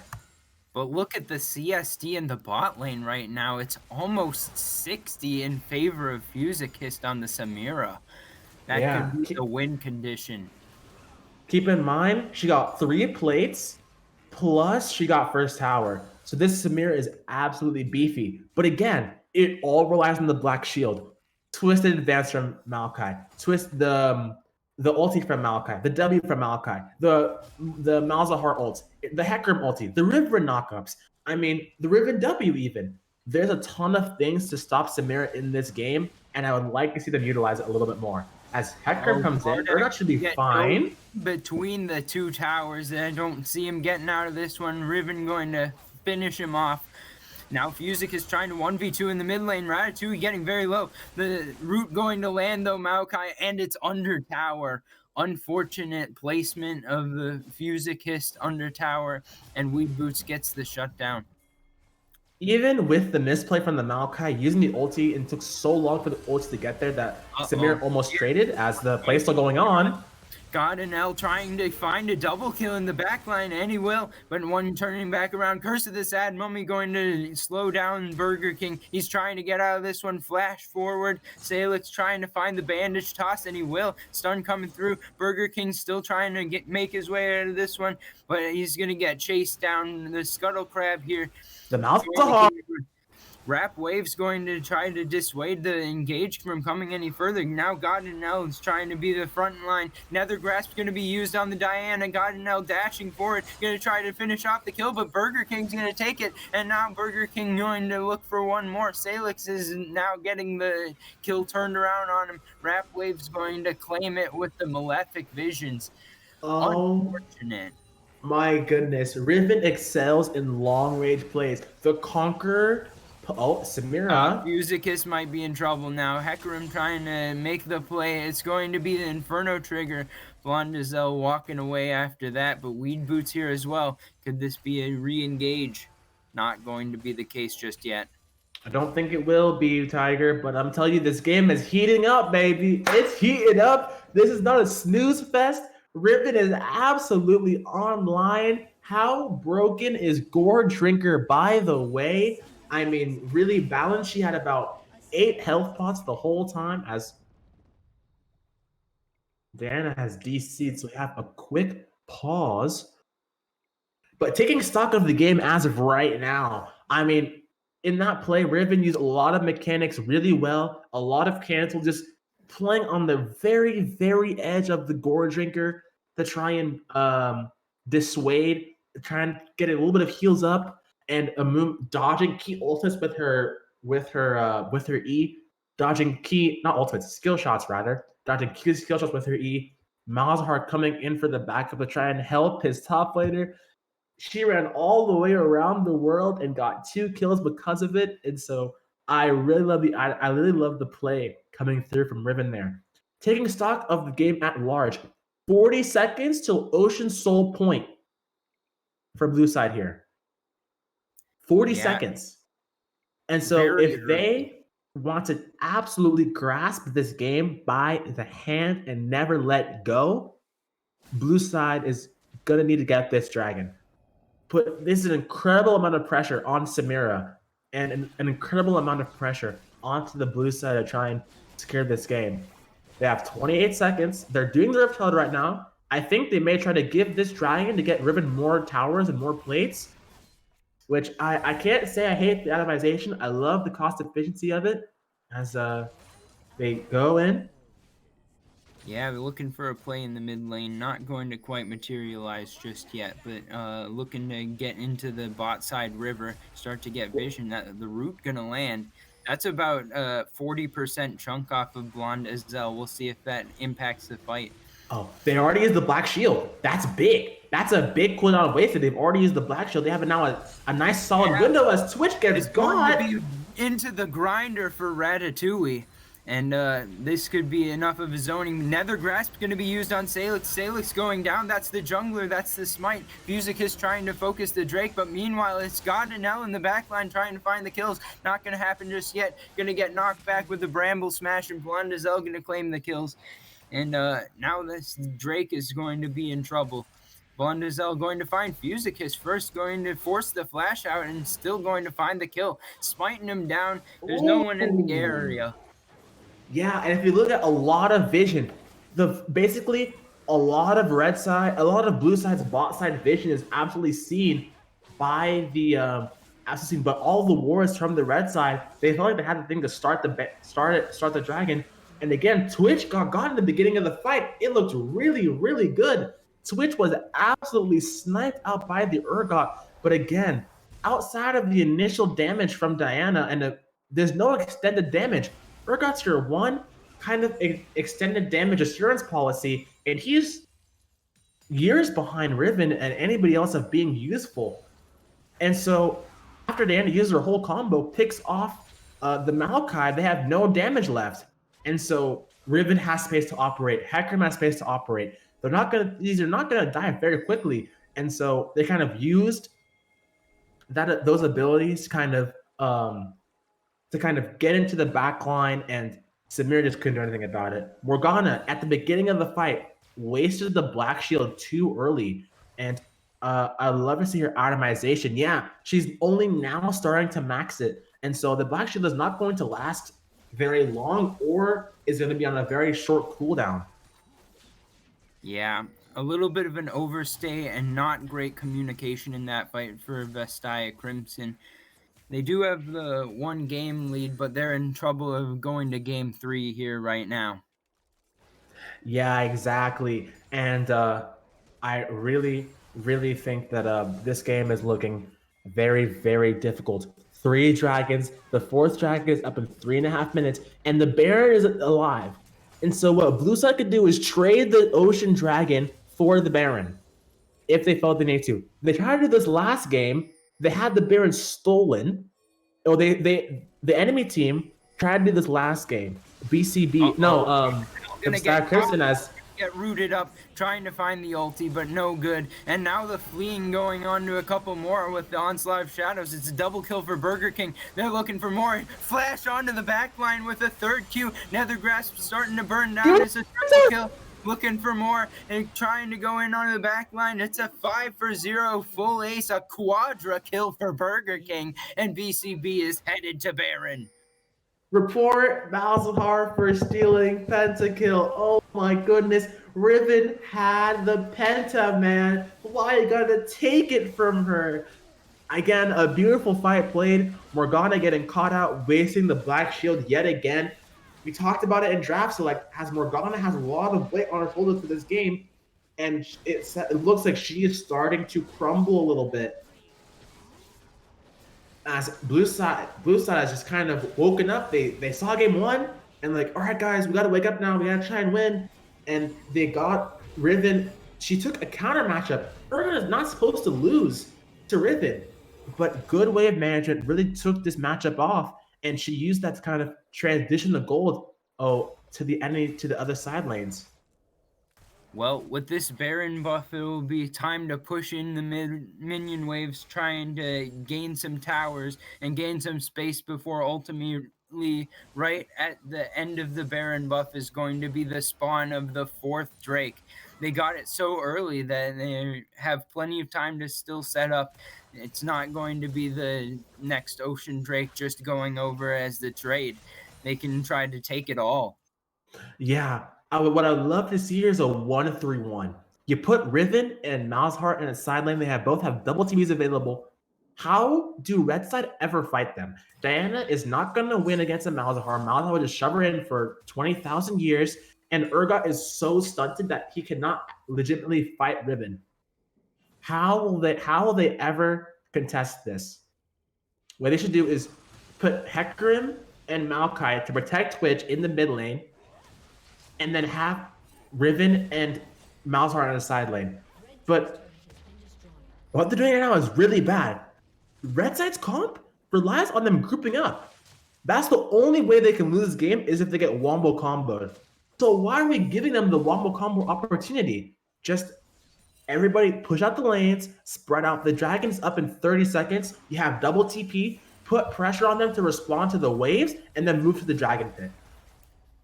Indeed, they need to just control this game and not let any sort of possible engage happen onto them that can turn this around. They've got the 9,000 gold lead now, and Weed Boots just gonna be able to avoid the dark binding there. And as Riven pushes in that bot side all the way to the inhibitor turret, look at the vision. I mean, I see 3 or 4 control wards here, and the top side vision for red side. I mean, Urgot cannot get anywhere close to the Ocean Dragon pit without blue side seeing it. Yeah, well, they're gonna have to try it out here, it looks like, because they're going to be giving up Soul for free otherwise. It looks like BCB looking to find a fight first instead of just going straight onto the Drake. Onslaught of Shadows coming in onto 2. They've picked Oh out yeah, the the fight's AD lost. carry. This is it. Vlardak going to be running himself away, but the minion wave coming in, and they're going to be looking to crack the base now. Yeah, I mean, again, in a one threat comp, if you keep drafting one threat comps like this, you're never gonna win. I mean, there's no extended damage. Samir is your only kind of engaged kind of follow up, and so Hector's just gonna do the dragon. Top lane's pushed up. They had someone got to clear out the top wave. Someone's got to push out the mid wave for on the side of BCB. And this game is a complete reversal from game one. Absolutely. Game 1 had its backs and forths, but it mostly held true that Vastaya Crimson was ahead. Black Shield already being popped. It looks like they could be looking for the engage. The root coming through. The Ocean Soul is already taken. God and Elden's down in the back line to the Nether Grasp, and Twitch trying to rat-a-tat-tat them all. Burger King going to find one, but Vlardak trying to find the counter with putting him in the grinder. A triple kill this time for Rap Waves. He's looking to finish it off. A quadra kill this time. The other kill went over to Burger King, looking to find where his kill was in the last penta, but that's the 5-for-1, and that's going to be the base. This should be a 1-for-1. Wow. I mean, report Riven for stealing Malzahar's penta. Riven decides to give the treatment right back to Malzahar and tell him how does it feel, baby. But here we have it, game 3. Where were these guys at the beginning of the first game? These guys looked like they decided to plug in their monitors, actually see what the game is about, and decided to move on to game 3. I'm really excited for this game to turn out because if this is game 2, game 3 is about to be an absolute banger. Play the Silver Scrapes, baby. We're going to the last game of the series. We're going to game 3, baby. Let's go.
Welcome back to Krypton League Week 1 matchup between Vastaya Crimson and Blasco Bastards. We got the Game 3 full series extent, and this should be an exciting conclusion to what's been a fun series. Yeah, I'm your color analyst, Naka, and I think what's gonna happen in this game is please ban Hecarim. This guy has both sides have done really well on the counter and Hecarim matchup, and both sides have banned the champs that are good against Hecarim. Please just ban the Hecarim. We talked about this in the pregame for game 1, all the way back, God knows how many hours ago, and we still have not seen that kind of draft adaptation. So I would really like to see a Hecarim ban here. We have Blasco and Bastards back on the red side like it was for game 1. Crimson, Vastaya Crimson, banning the Peter and the Vladimir, very similar bans. The BCB are banning Yumi, which is an adaptation from game 1. Obviously, the support for Crimson was very good on the champion for game 1, and so they banned it for game 2 draft. But yeah, I just love to see Hecarim ban. Just give me the Hecarim ban, please. Yeah, well, we haven't seen it yet. It's the Riven ban, which makes sense after last game. The Riven slammed top lane, slammed the whole game, almost got a penta, and then stole away Malzahar's penta, but no Hecarim ban coming through. So this is good. They've prioritized the first pick. Vastaya Crimson getting the Hecarim this time. BCB had it the first 2 games. We'll see if Vastaya Crimson can show that they've got the same level of mastery of the champ. Oh, this is Sejuani. It's been a while since I've seen a Sejuani in the games. And this draft is moving actually very quickly here. I'm kind of surprised as we see Sejuani and Twitch being put up. Caitlyn is here. I believe is going to be a Morgana. They played it last game. They may not put so much emphasis on it this game, but they did play it last game. It looked, I would say, a little worse for wear, but considering, but Caitlyn always kind of needs a range support and a Zyra pickup. Okay, this is turning out to be a little spicy. Yeah, and with the Zyra pickup, I'm very happy because one of the things that happened last game was that the Morgana bindings were landing, but the black shields were not on point. So with Zyra, you're focusing more on applying that damage. Oh, it's Lux. All right, so similar story with Lux, but this Zyra pick is supposed to be a Lux. So similar story though. You got the roots coming through. Those were landing before. Lux is even better at hitting the roots because you can hit it onto 2 targets. Honestly, but the Maokai is still on the other side. I would have liked Zara in this team comp more than I like Lux, to be honest. I mean, the Zyra, the ulti, the zone control is a lot bigger if you're Zyra than you are if you're Lux. But moving on from that, Caitlyn Lux, obviously a really strong 2v2 lane. They, like in game 1, they drafted a strong 2v2, a strong jungler, and then they just pick a standard mid and then a carry top. And so I'm curious to see if they go back to kind of style. They already have the winning 2v2 bot. Caitlyn Lux is insanely impressive, especially with a Twitch who is fairly low range at the beginning of the game. Caitlyn obviously has the highest base attack range of 650.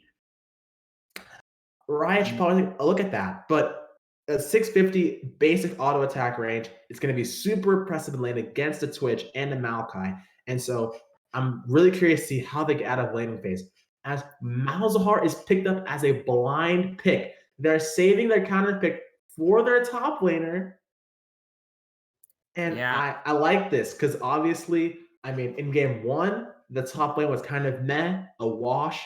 Game 2, the Riven again was piloted by the BCB top laner, smashed the Urgot with good lane management, and so they're confident that he can carry again. And so I'm curious to see what they pick up. Ornn. The Ornn.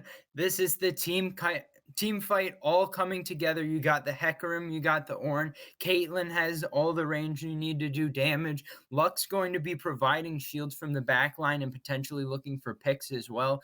I'm excited to see last pick. Maybe give me something like an Orianna. I want a control mage. Yeah, I definitely love the control mages here as well. Or if you're gonna pick up the Diana, which is still open, Oh my gosh, it's Morgana. the Lux flex to mid. We were expecting the Lux support, but it's going to be Morgana coming in as the last pick.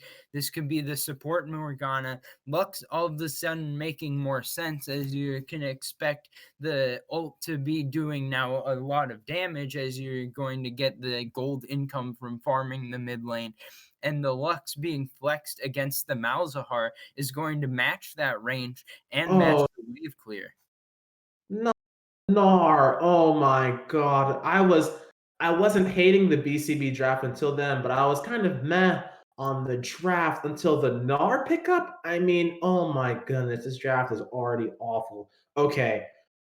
Besides the fact that Nar has absolutely ruined the BCB draft, to be honest, what I'm gonna break your bubble here. I'm gonna break your bubble. It's probably Alexa Portman and Morgana mid. Probably.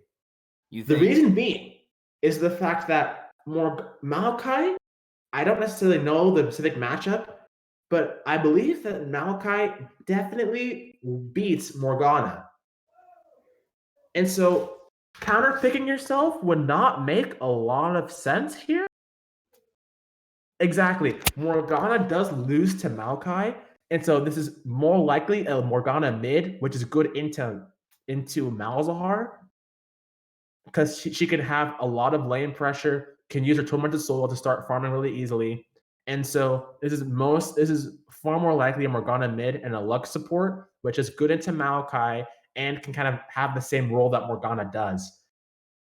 All So right. kind of Well, sorry to burst your bubble there. Okay. Sorry to burst your bubble. I know you're excited about it. we'll But see which again, way it goes once we get into the game. But either way, I'm excited to see the Lux on the map. I am a Lux one trick, so this is a champ that I love to see picked up by any team. And this is your either Captain Lux Flowers or moment. Morgana. Yeah, it's a Captain This is your Flowers Captain moment. Flowers moment. You're like, My yes, champ is on the map. But you're either way, Morgana or Lux support, Caitlyn's going to match up well. We need to see ganks in the bot lane. We need to see action early on. This is the early game draft for Vastaya Crimson. They need to go for the early lead, and then as they scale, the Ornn will secure them the victory. And BCB definitely waiting for the level 6s to gain their power spike, and Nar going to be hopefully winning the top lane at least by a small CS margin, as he's got the range yeah. versus melee matchup. Of course, the Rain versus Million matchup is going to be really key, but you can't just leave Nar on an island. You have to have some interaction with the Nar. And so I feel like this doesn't really suit the BCB's playstyle. But also, look at the draft. These are fairly short range champions. They're going to have a really hard time getting onto Caitlyn, especially with the Lux and the Morgana kind of peel in a sense. They're going to have a really hard time trying to actually hit Caitlyn in this composition. And so I feel like I have to give the edge to Crimson in this draft right here, because if if BCB can't actually get onto the Caitlyn, it's going to be lights out for them. Indeed, but we're looking to see a lot of team fighting in this one. The teams evenly matched at points in the series, each team showing some points where they have the advantages, but this should be a close one. And with the return of the same three champs that were in the bot side of the map on BCB before, and the return of the Morgana, but this time picking up the Hecarim, this should be an interesting matchup, showing the adaptations throughout the series. Yeah, I think the main difference between last game and this game is when you had the AD carry was Samira. If your AD carry is Samira and you have no enablers for Samira, Samira is extremely useless. In her kind of vacuum, she's really, really good, but outside of that, a worthless champion. Black BCB drafted a ton of CC. They clearly left the Samira pick open, they were trying to bait into the Samira, but Crimson didn't take it. But with Caitlyn, they have a lot more range, a lot more autonomy, a lot more ways to actually play the game. And so they could use the kind of adaptive play style and try and see if they can find better edges in the game as of game 2. Well, we're going to go into a break with the spectator delay, and when we come back, we'll have game 3, so don't go anywhere. Silver Scrapes.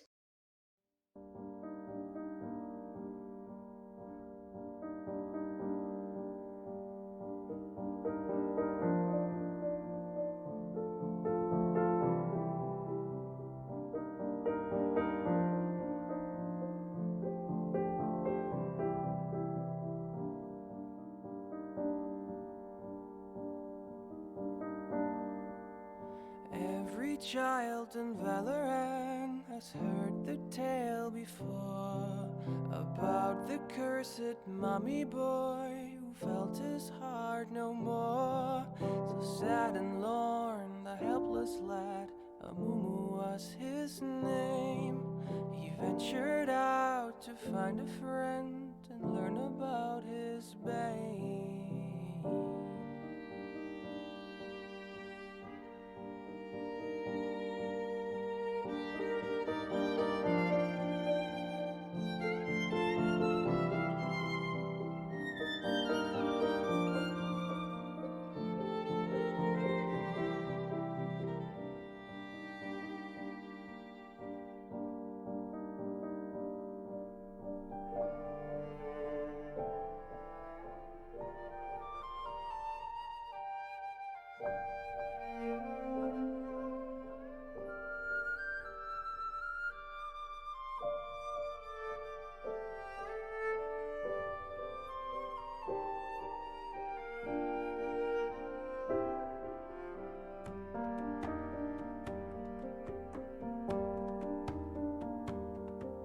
For many years, young Amumu traveled through the lands, determined to make friends if only they would understand. But even when Amumu stood upon the ledge of home, his hope would disappoint him and he would remain alone.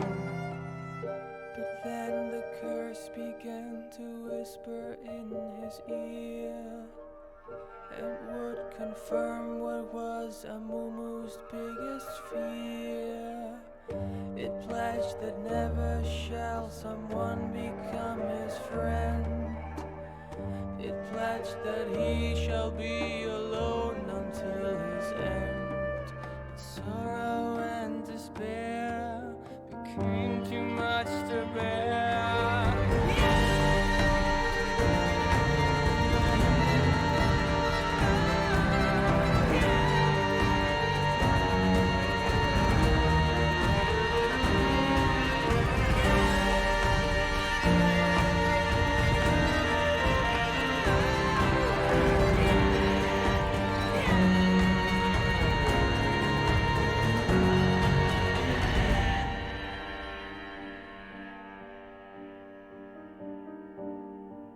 The moment when Amumu realized what he had done, too late it was for him, for them. The evil curse had won.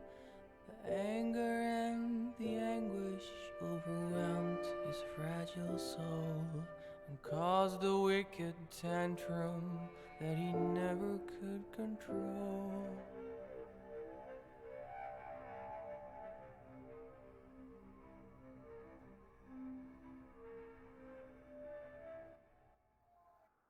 Welcome back to the final game of this series of Krypton Week 1. Vastaya Crimson versus BCB. We're going to have the final matchup going to be starting off with the 4-man topside group once again from BCB. Will we have the invades or will they be stopped? Yeah, I see. Orin is in the river right now trying to cement a 5-point kind of vision. They don't have a strong level 1 here. All they have to do is Malachi W, for any kind of CC and says Wani E or Q. And so I don't really like their chances here as Orin throws on a pillar and we'll walk it on out.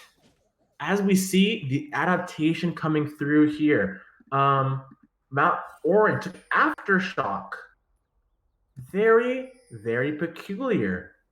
I don't hate it here. I think that he's gonna have a hard time kind of fighting against the Gnar early, and so having the Aftershock kind of give him more tankiness in those traits. I think that actually makes a lot of sense, and so I don't think it's particularly that bad at all. Yeah, indeed, going to be making him more tanky and going to help in the team fights with that little bit of extra damage. And it's a game of inches or a game of fractions, if you will. So every little bit of damage counts. We'll be looking to see if the Aftershock helping him out there. Yeah, of course. And so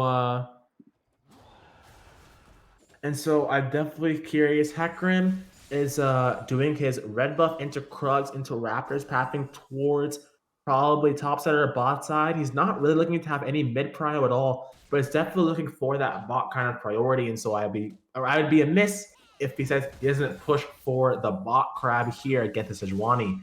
Now, something very peculiar is the fact that he then did his red first and then went up and is now going back down. Instead of just doing his chickens first, then running up towards the Krugs and then back to the red to have a smoother clear.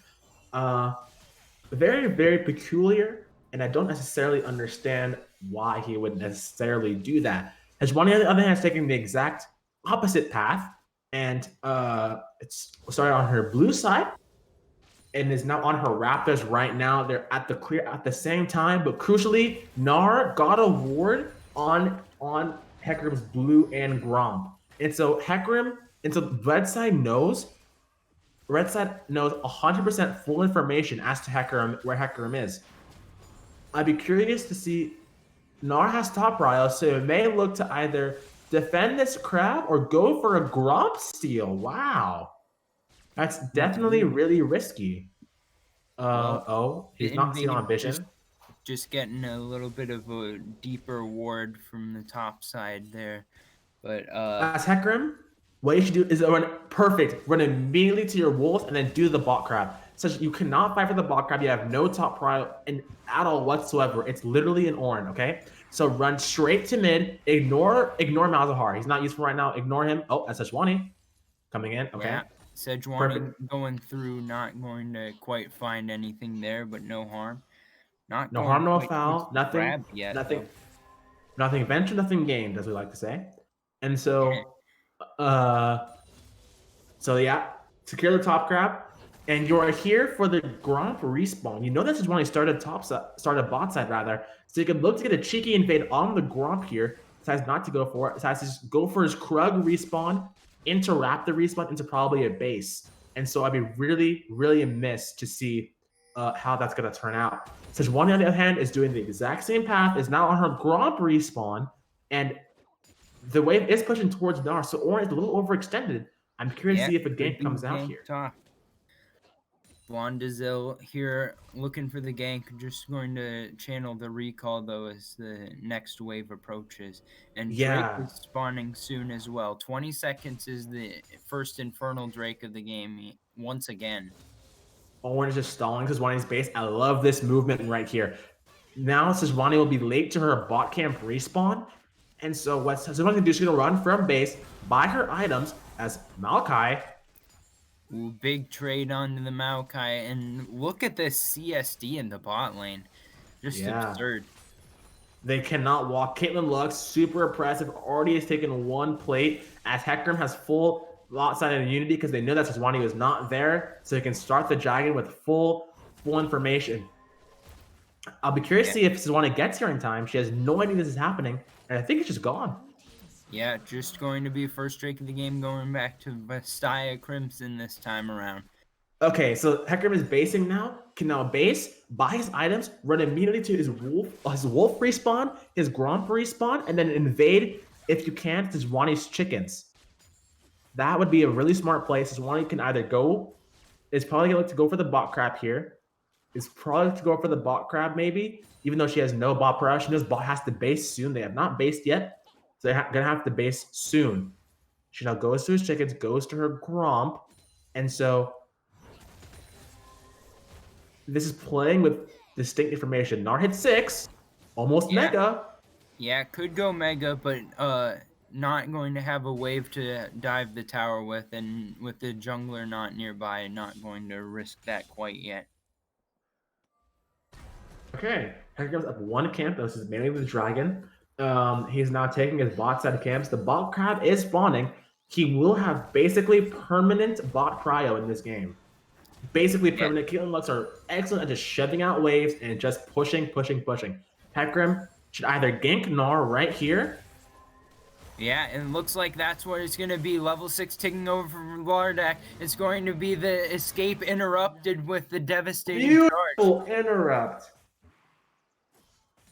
And first blood going over to Vastaya Crimson.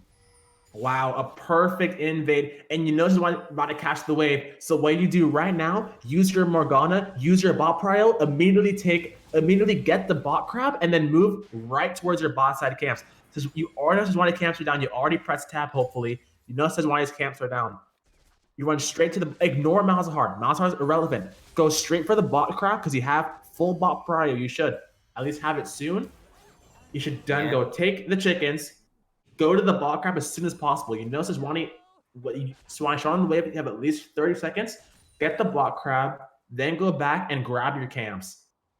Well, bot lane may be setting up a little bit of a freeze as Hecarim is nearby. They could be looking to find a gank.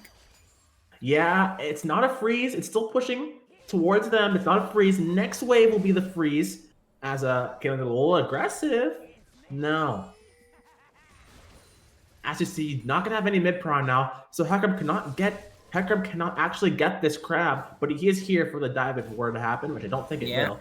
Well, Burger King is now using the Gnar ult, trying to find a good trade, trying to continue this, jumping forward, looking to find more damage. Not going to have the kill threat just yet, but the teleport coming in, and meanwhile a fight in the bot, River breaking out south. Now going in with the onslaught of shadows. Weed Boots dropping very low. Cat Dev dropping the root onto Blondizelle. First kill of the fight going down. Fusicus trying to find the one. Cat Dev having to flash out, and Salix finding another. Blondizelle going to find the Frost Assault onto the first kill for them. Burger King is here with the teleport, but he's going down already. Dark Binding not going to land, and it's going to be a 3-for-1 in favor of Vastaya Crimson. I mean, we talk about this issue time and time again. If you can't get on the Caitlyn, you're not going to start winning these fights. Caitlyn has this support for Vastaya has been performing excellent over these last 3 games. Even the ones that they lose, he is still performing. And so putting him on a long-range carry that has a lot of safety and just everyone's job is just to peel for me. He's screaming it from the rooftops as, he might not have the peel this time around. The Ratatouille's in, finding himself the shutdown. Overextension from Fusicus getting punished. Oh, yes, I love this play. I love when AD carries know when to freeze. As a secondary support, I love it when my AD carries know when to freeze the wave here. I love it. They're trying to get some lead back for themselves. And as in the volley, if you look over the gold, it's already almost 1.2 thousand gold. And even Norn in a counter matchup is still doing relatively, really well. The main gap is in the mid lane with almost a 1.2k gold deficit. Trouble here. Horn channeled. Burger King trying to find his way to the blast cone, as is the name of the team, and he's going to be able to get himself out. Well, he certainly is a blast cone bastard if I've ever seen one right here in this game. Nor is absolutely a sneaky bandit, as they're just trying. What they should do right now is push in this wave, go look to base and get a lane swap down. Ornn is really tanky. They can't kill him very easily. A lot of survivability, a lot of tankiness, especially with the aftershock. What Caitlyn should do, they should push in this wave, get a full base off. Ornn should then move to the bot lane so they can have prio for the Rift Herald. but they Well, don't swap. They decide to. it's going to be Lux Root landing, and so is the final spark. Ratatouille very low, forced to flash before the E landed on him, and now it's Hecarim on the Drake. This is the second Drake of the game, and it's only about 11 minutes in. Yeah, I was talking about the takiness from Ornn. It's a 3-man dive onto the Torn top lane right now. Ornn has to just abandon this wave. He's going in. He's going to get knocked up, suppressed the Nether Grasp. He's not died yet, and now the auto attacks from the tower going to take down Burger King. It's a 1-for-1 on the top lane gank. And meanwhile, Weed Boots dropped in the bot lane, so it's a 2-for-1 across the map. Yeah, I mean, this is a very, very poor macro coming out through here. Do they find Twitch here? Oh, they don't know where Twitch is. Okay, so what's happening is a cross map play, but the issue is that one side is winning a lot more than the one side is winning. Trying to take down CatDev, but CatDev going to land the binding. It's the outplay from the support. CatDev finding the solo kill. I mean, I don't know what he's trying to do there. I don't necessarily know how that would literally ever work in any scenario. But as I was talking about before, Ornn is super duper tanky, especially with the Aftershock. Trading against Ornn is going to be very tricky. They don't layer the CC properly. Sejuani goes in, initially starts tanking, drops the aggro, but they layer the Sejuani ulti and the Gnar ulti at the same time, so Ornn gets a 2-for-1 with his unstoppable W. And so he blocks the CC. Gnar tanks 120 tower shots, goes down in a 1-for-1. As a top laner, if it's a 3-on-1 and you trade kills, that's worth it every single time. As a top laner, the top thing will die. I don't like this play again. I mean, if you think about this play more, if Ornn decides to freeze at his tier 2 tower until the next dragon spawns, what is Gnar gonna do? It's a mini Gnar. He's not going to be able to do a whole lot in these fights if he has no resources and no volt. Well, he's trying to get some deep vision. As Ornn is doing exactly that. Gnar can get deep vision, but Ornn is just freezing the wave. Oh no, Ratatouille walking up even close to the tier 1 tower's corpse is too much. He's able to walk out of this one. Fortunate, just escaping by the skin of his teeth, but he got hit by the Lux ult and the Kate net. Yeah, I mean, it's a full Gale Force already at 13 minutes for Caitlyn. Caitlyn is super duper accelerated in this game, and especially with her range and how it skills up, it's going to be really hard for them to do anything about it. Landing in the mid lane and the Soul Shackles as well. Maybe that was a bit excessive as Waves was nearby to protect Burger King, but Godinel being very threatening at least. Yeah, I mean, a bit preemptive. Maybe got a little hypey, a little excited about the game. I can definitely understand that. What I want to see is this wave is pushing into Gnar. Gnar has to go answer this wave soon, or else he's going to lose damage on the enemy tower. It's only 2 minutes of dragon spawns. As fight coming out in the bot side jungle. Blondizel turning it around, trying to find CatDev, but now the flash away. Nether Grasp is on to Salix. He's going to be able to get out just in time. And the Ornhorn is channeled. Huge final spark, going to find one. Ornhorn comes through and finds another. That's 2-for-0 on the beginning of the fight. They're looking to see if they can find more. The escape is coming through as the long range engages were the only way to find him. Blondizel barely living through the Piltover Peacemaker, but great engage going to come through. 2 kills for Vastaya Crimson. Yeah, I mean, because when I thought she had a nice ulti, and because when I thought she had a nice ultimate angle on the Caitlyn there. Again, I'm speaking like I'm a broken record, but again, as Twitch. Oh, it's a dangerous position. Felix is here. He's going to sweep through, going to keep him up. He's got the Reaper's Scythe, and he's bringing him down to the shadow. What are you doing, guys? You had no Gnar bar. You couldn't do anything. You're a fragile lady. You're 0 and 5. You're a fragile little whimsy one. Oh my goodness. Galen shows you an absolute thrashing in the bot lane. But as they're going on, this Caitlyn is just going to keep getting stronger. And it's going to keep being even harder for Blue side to actually jump onto her. Caitlyn has so much range that it's going to be really, really difficult to try and jump onto her. Early on in this matchup, I looked at the rune choices and saw that it was lethal tempo for Caitlyn, which I thought was a bit odd because I normally would expect fleet footwork to help out in lane, but this has really paid off as she starts getting fed.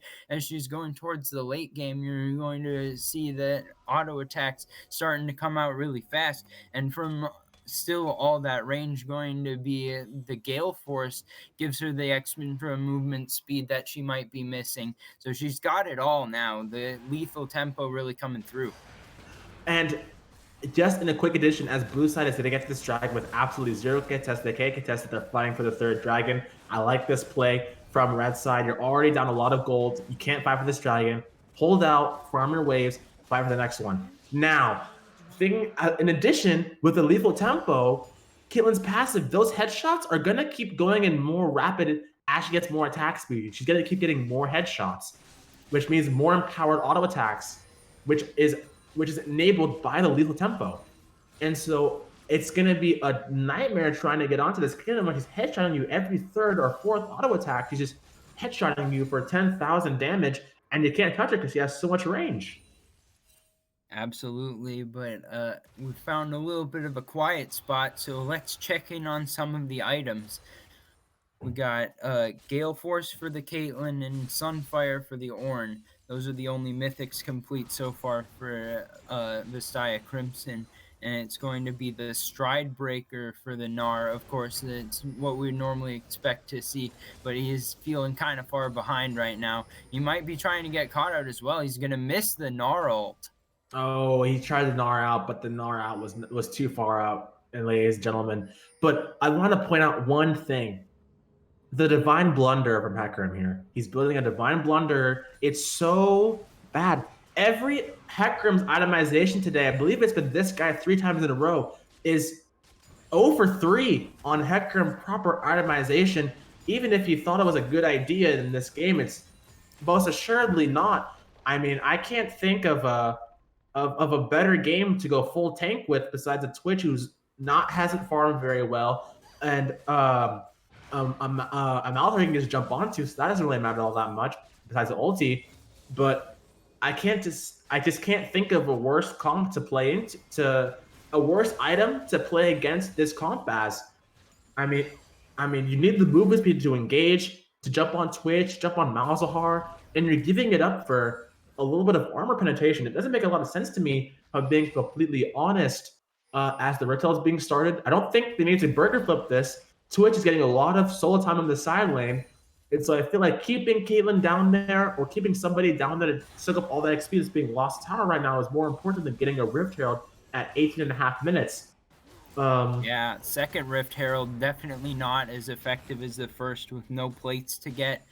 They're going to have to prove that they have a great plan in mind of what to do with it if they're going to make this a successful play. The best play, in my opinion, is having Ornn take the Rift Herald, or Hecarim should have taken it. Go back, reset, push bot side, use the Rift Herald to get full bot prio, so someone has to respond to that wave so you can have free access to the Baron pit.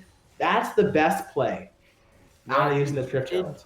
They did send the Morgana bot, so it's not like that wave has been totally lost to them. But that is true. Up waves with the support in the mid lane, so maybe not exactly how you want to do it. As Malzahar quietly has scaled up quite a lot, has about a 1.8k gold lead on the Morgana, has almost 60 CS more, and so he's been scaling quite effectively with very little impact on the game as a whole. As Lux decides to go for as a Ludens as her first mythic item, I can't say I like it very much in this composition.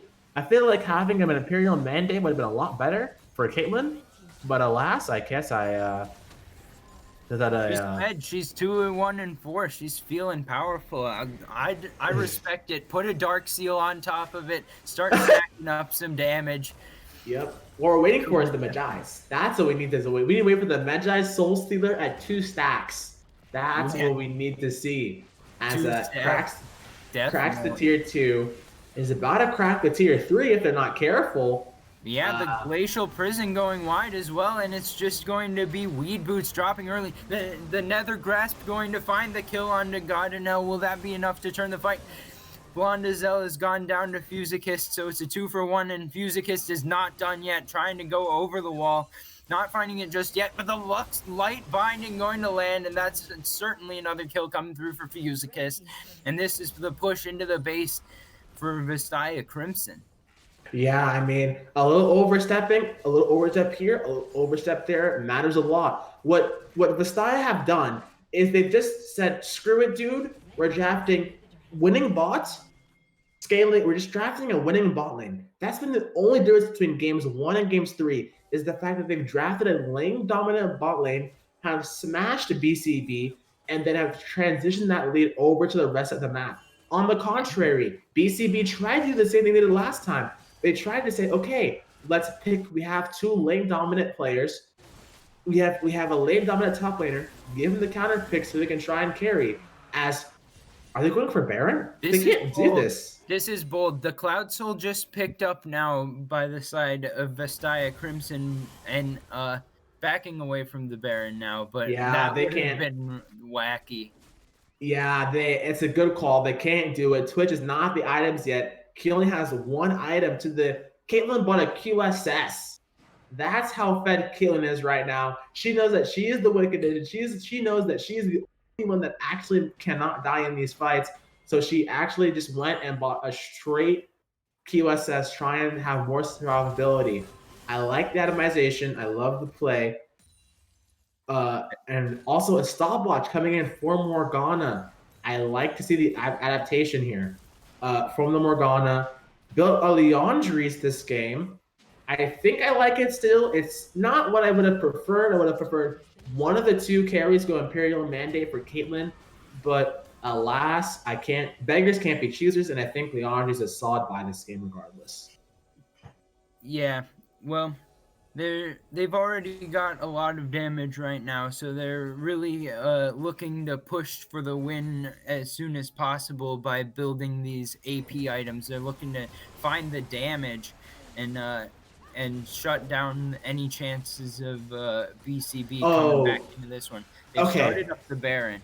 They started the Baron, but Sejuani knows they're on this. If you're asking yourself, how does Sejuani know? She had only 1 more, was blocked up by Vision. If you hit yellow trinkets, they give Vision. So by hitting that yellow trinket, she then gave Vision. She then gave her team Vision on the Baron. Nari still bot side pushing. They're just waiting on a steal. Look at it's going to be the Luxel claiming the Baron, and the kill goes down to CatDev as well. That's the final spark doing a 2-for-1, and this can be the push down the mid lane. I think that they can go for the throat right now. As Maokai pings Sejuani Smite in the chat, that has got to hurt. As a jungler, if you go in there, you miss the smite and your team flames you a little bit. It can't possibly feel good. But yeah, this game is on a back's wall. It's a 6K gold lead. Checking back in with the gold deficits. It's a 5K gold lead for... Is it a 5K Caitlyn gold lead? Wow, that's crazy. 5K gold lead. Ornn into Gnar. Even though Ornn is down 50 CS, is still going even on the matchup. And in the jungle, it's up almost 2K. But the main thing is Malzahar is doing really well. He's up almost 2.3 thousand gold. Here comes the Baron wave into the tower. This has got to be the last stand for BCB. The final spark is going to land onto 2. Here comes the Ornhorn. Burger King going to find a couple with the Gnar ult, but into the backline is Hackerman. First kill of the fight actually going over to BCB. It's going to be claimed by waves, but now Burger King in the front line taking the root, taking the damage, and it's Fusicist finding a double kill quickly on top of that. In comes another wave. They've got the Baron buff, and now they've got the room to take down this tower. Yeah, the Ornalt was really, really good, canceling the Malzahar ultimate. But again, Gnar is just buys so much time and so much space that he can. provide They space for gotta the find carries if something. they. Lux Root going to land onto waves. They're not going to be able to find the follow-up. Health bar's just a bit too low. Glacial Prism finding Fusicus. This could be the turnaround, but do they have the damage? You got to get out of this one. The Root going to save the AD carry. This is the prime Lux support. You find the Root, you save your AD carry, and you get the kill. I mean, yeah, the peel for Kale in this game has been absolutely fantastic. Every route has landed where it needs to go. Every person has been exactly where they need to be. Even Sejuani, who found an absolutely excellent kind of glacial prison onto Caitlyn, could not do enough damage. There's no follow up yet. Twitch is not even 2 items to Caitlyn's almost 4. I mean, it's going to take a long, long time for these people to start hitting Caitlyn before Caitlyn starts hitting back. And as the Elder Dragon spawning in a minute and a half, we're going to kind of see the zone control thing come out. Good news for Red Team, their inhib has respawned. Their top lane one is still down. Their inhib has respawned, and Baron is timing out very, very soon. And so the siege has stopped for the time being. They have time to push out their lanes and trying to go to work on these towers.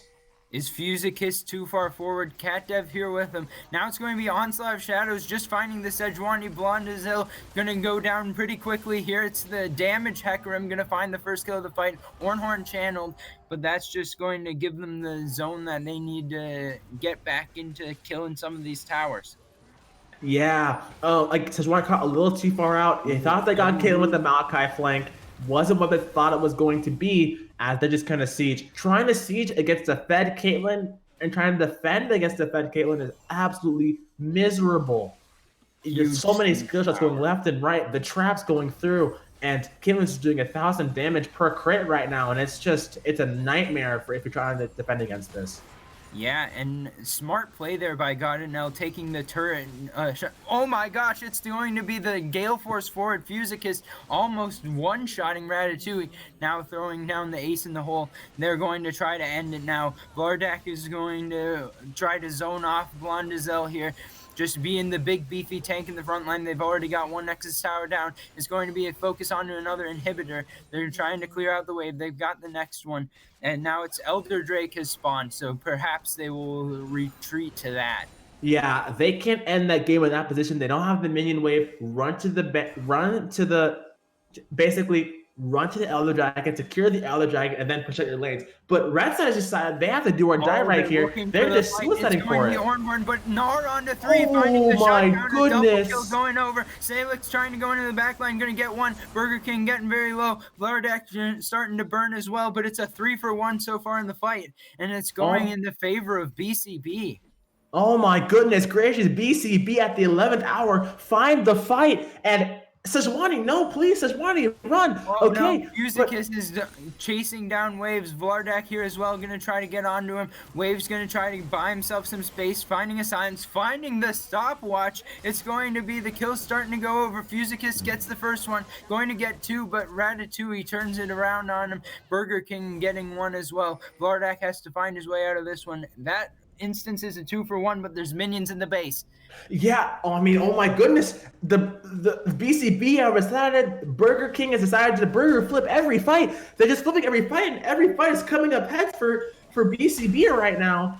The Elder Dragon is spawned, they can't do it. They just successfully defend the play. It doesn't matter. They buy themselves a few more precious minutes to try and salvage this game. The Baron is going to be up soon. Their inhibitor is going to respawn soon, and they have, even though they're down almost 6K gold, they have a grasp on this game right now. And this game was looking so doomed for so long. But again, they have Twitch is getting the items. Twitch has the wave clear. Malzahar is scaling up nicely. This game is no longer doomed, but they're just taking the Elder Dragon, and it's going to be really, really hard for them to deal with that now. With this call. Well, they're going to have to find one more defense now against probably going to be double buff. I don't see any way that they can get out and contest the Baron here either. So it's going to be both of the buffs on Vastaya Crimson trying to build themselves the best optimal fight situation going in to try to finish this game off. But Waves was huge in that last fight. He's 5-1-3. He's Flame Horizon in God NL, and then some. He's got almost 150 CS lead. But now it's going to be Vastaya Crimson going towards the base. Weed Boost already having to flash out. He's too far forward. He's lost half of his health. He's already thrown down the Nation Scraps. It's going to be the final spark, finding the kill on the Weed Boots. Ratatouille very low, and now incoming to the base. Gardenell is leading the charge with Cat Dev. They're trying to put down the poke. They've got it in hand. They've got the Caitlyn net going to land on the Blondizelle. It's going to be the Elder Buff taking the kill, and incoming, it's the entire fight being swept away. Ratatouille, the last man standing. No chance in this one. Vastaya Crimson going to take the series 2-1. I mean, what a game from the Caitlyn 1v9. She decided it's game 3. It's 10 o'clock. I'm tired. I'm out of here. Give me Caitlyn. Let me 1v9 the game, and let's get me out early. Now, what the problem is, dominant. They did not. I mean, it goes back. Every game goes back to the draft. We look at it. Sejuani, Twitch, Maokai, Gnar, Malzahar, not long-range champions. Twitch has him with his ulti, but after his ulti, he has basically nothing. Sejuani ulti, after that, nothing. All they had to do is have Ornn, Morgana, Hecarim start body blocking some of these shots, and all of a sudden, the Caitlyn was having free firing, free range. What Crimson did, they drafted a winning bot 2v2 in lane, and then transitioned that to enable Hecarim to start going wherever he wanted to go. Big props to the Ornn, got counter picked, ate the counter pick, swallowed it like a bitter medicine, and decided to play through it. Gnar is a really hard champion to play against if you don't do it properly, and along with some help from Ornn, he got the game super duper accelerated. Awesome job from Vastaya Crimson. And from BCB, that game too, we didn't see that team again. I mean, kind of some of the macro decisions kind of fell apart on their face, but the team fights were not as coordinated. They didn't have, in game 2, they had a very clear understanding of who to target. In this game, not so much. Well, that will be the conclusion of this series between Vastaya Crimson and Blast Cone Bastards. Thank you for joining us for this week 1 matchup of the Krypton League. I am Tiger, and for Naka and the Metashift League, I will be signing off. Have a good night. See ya.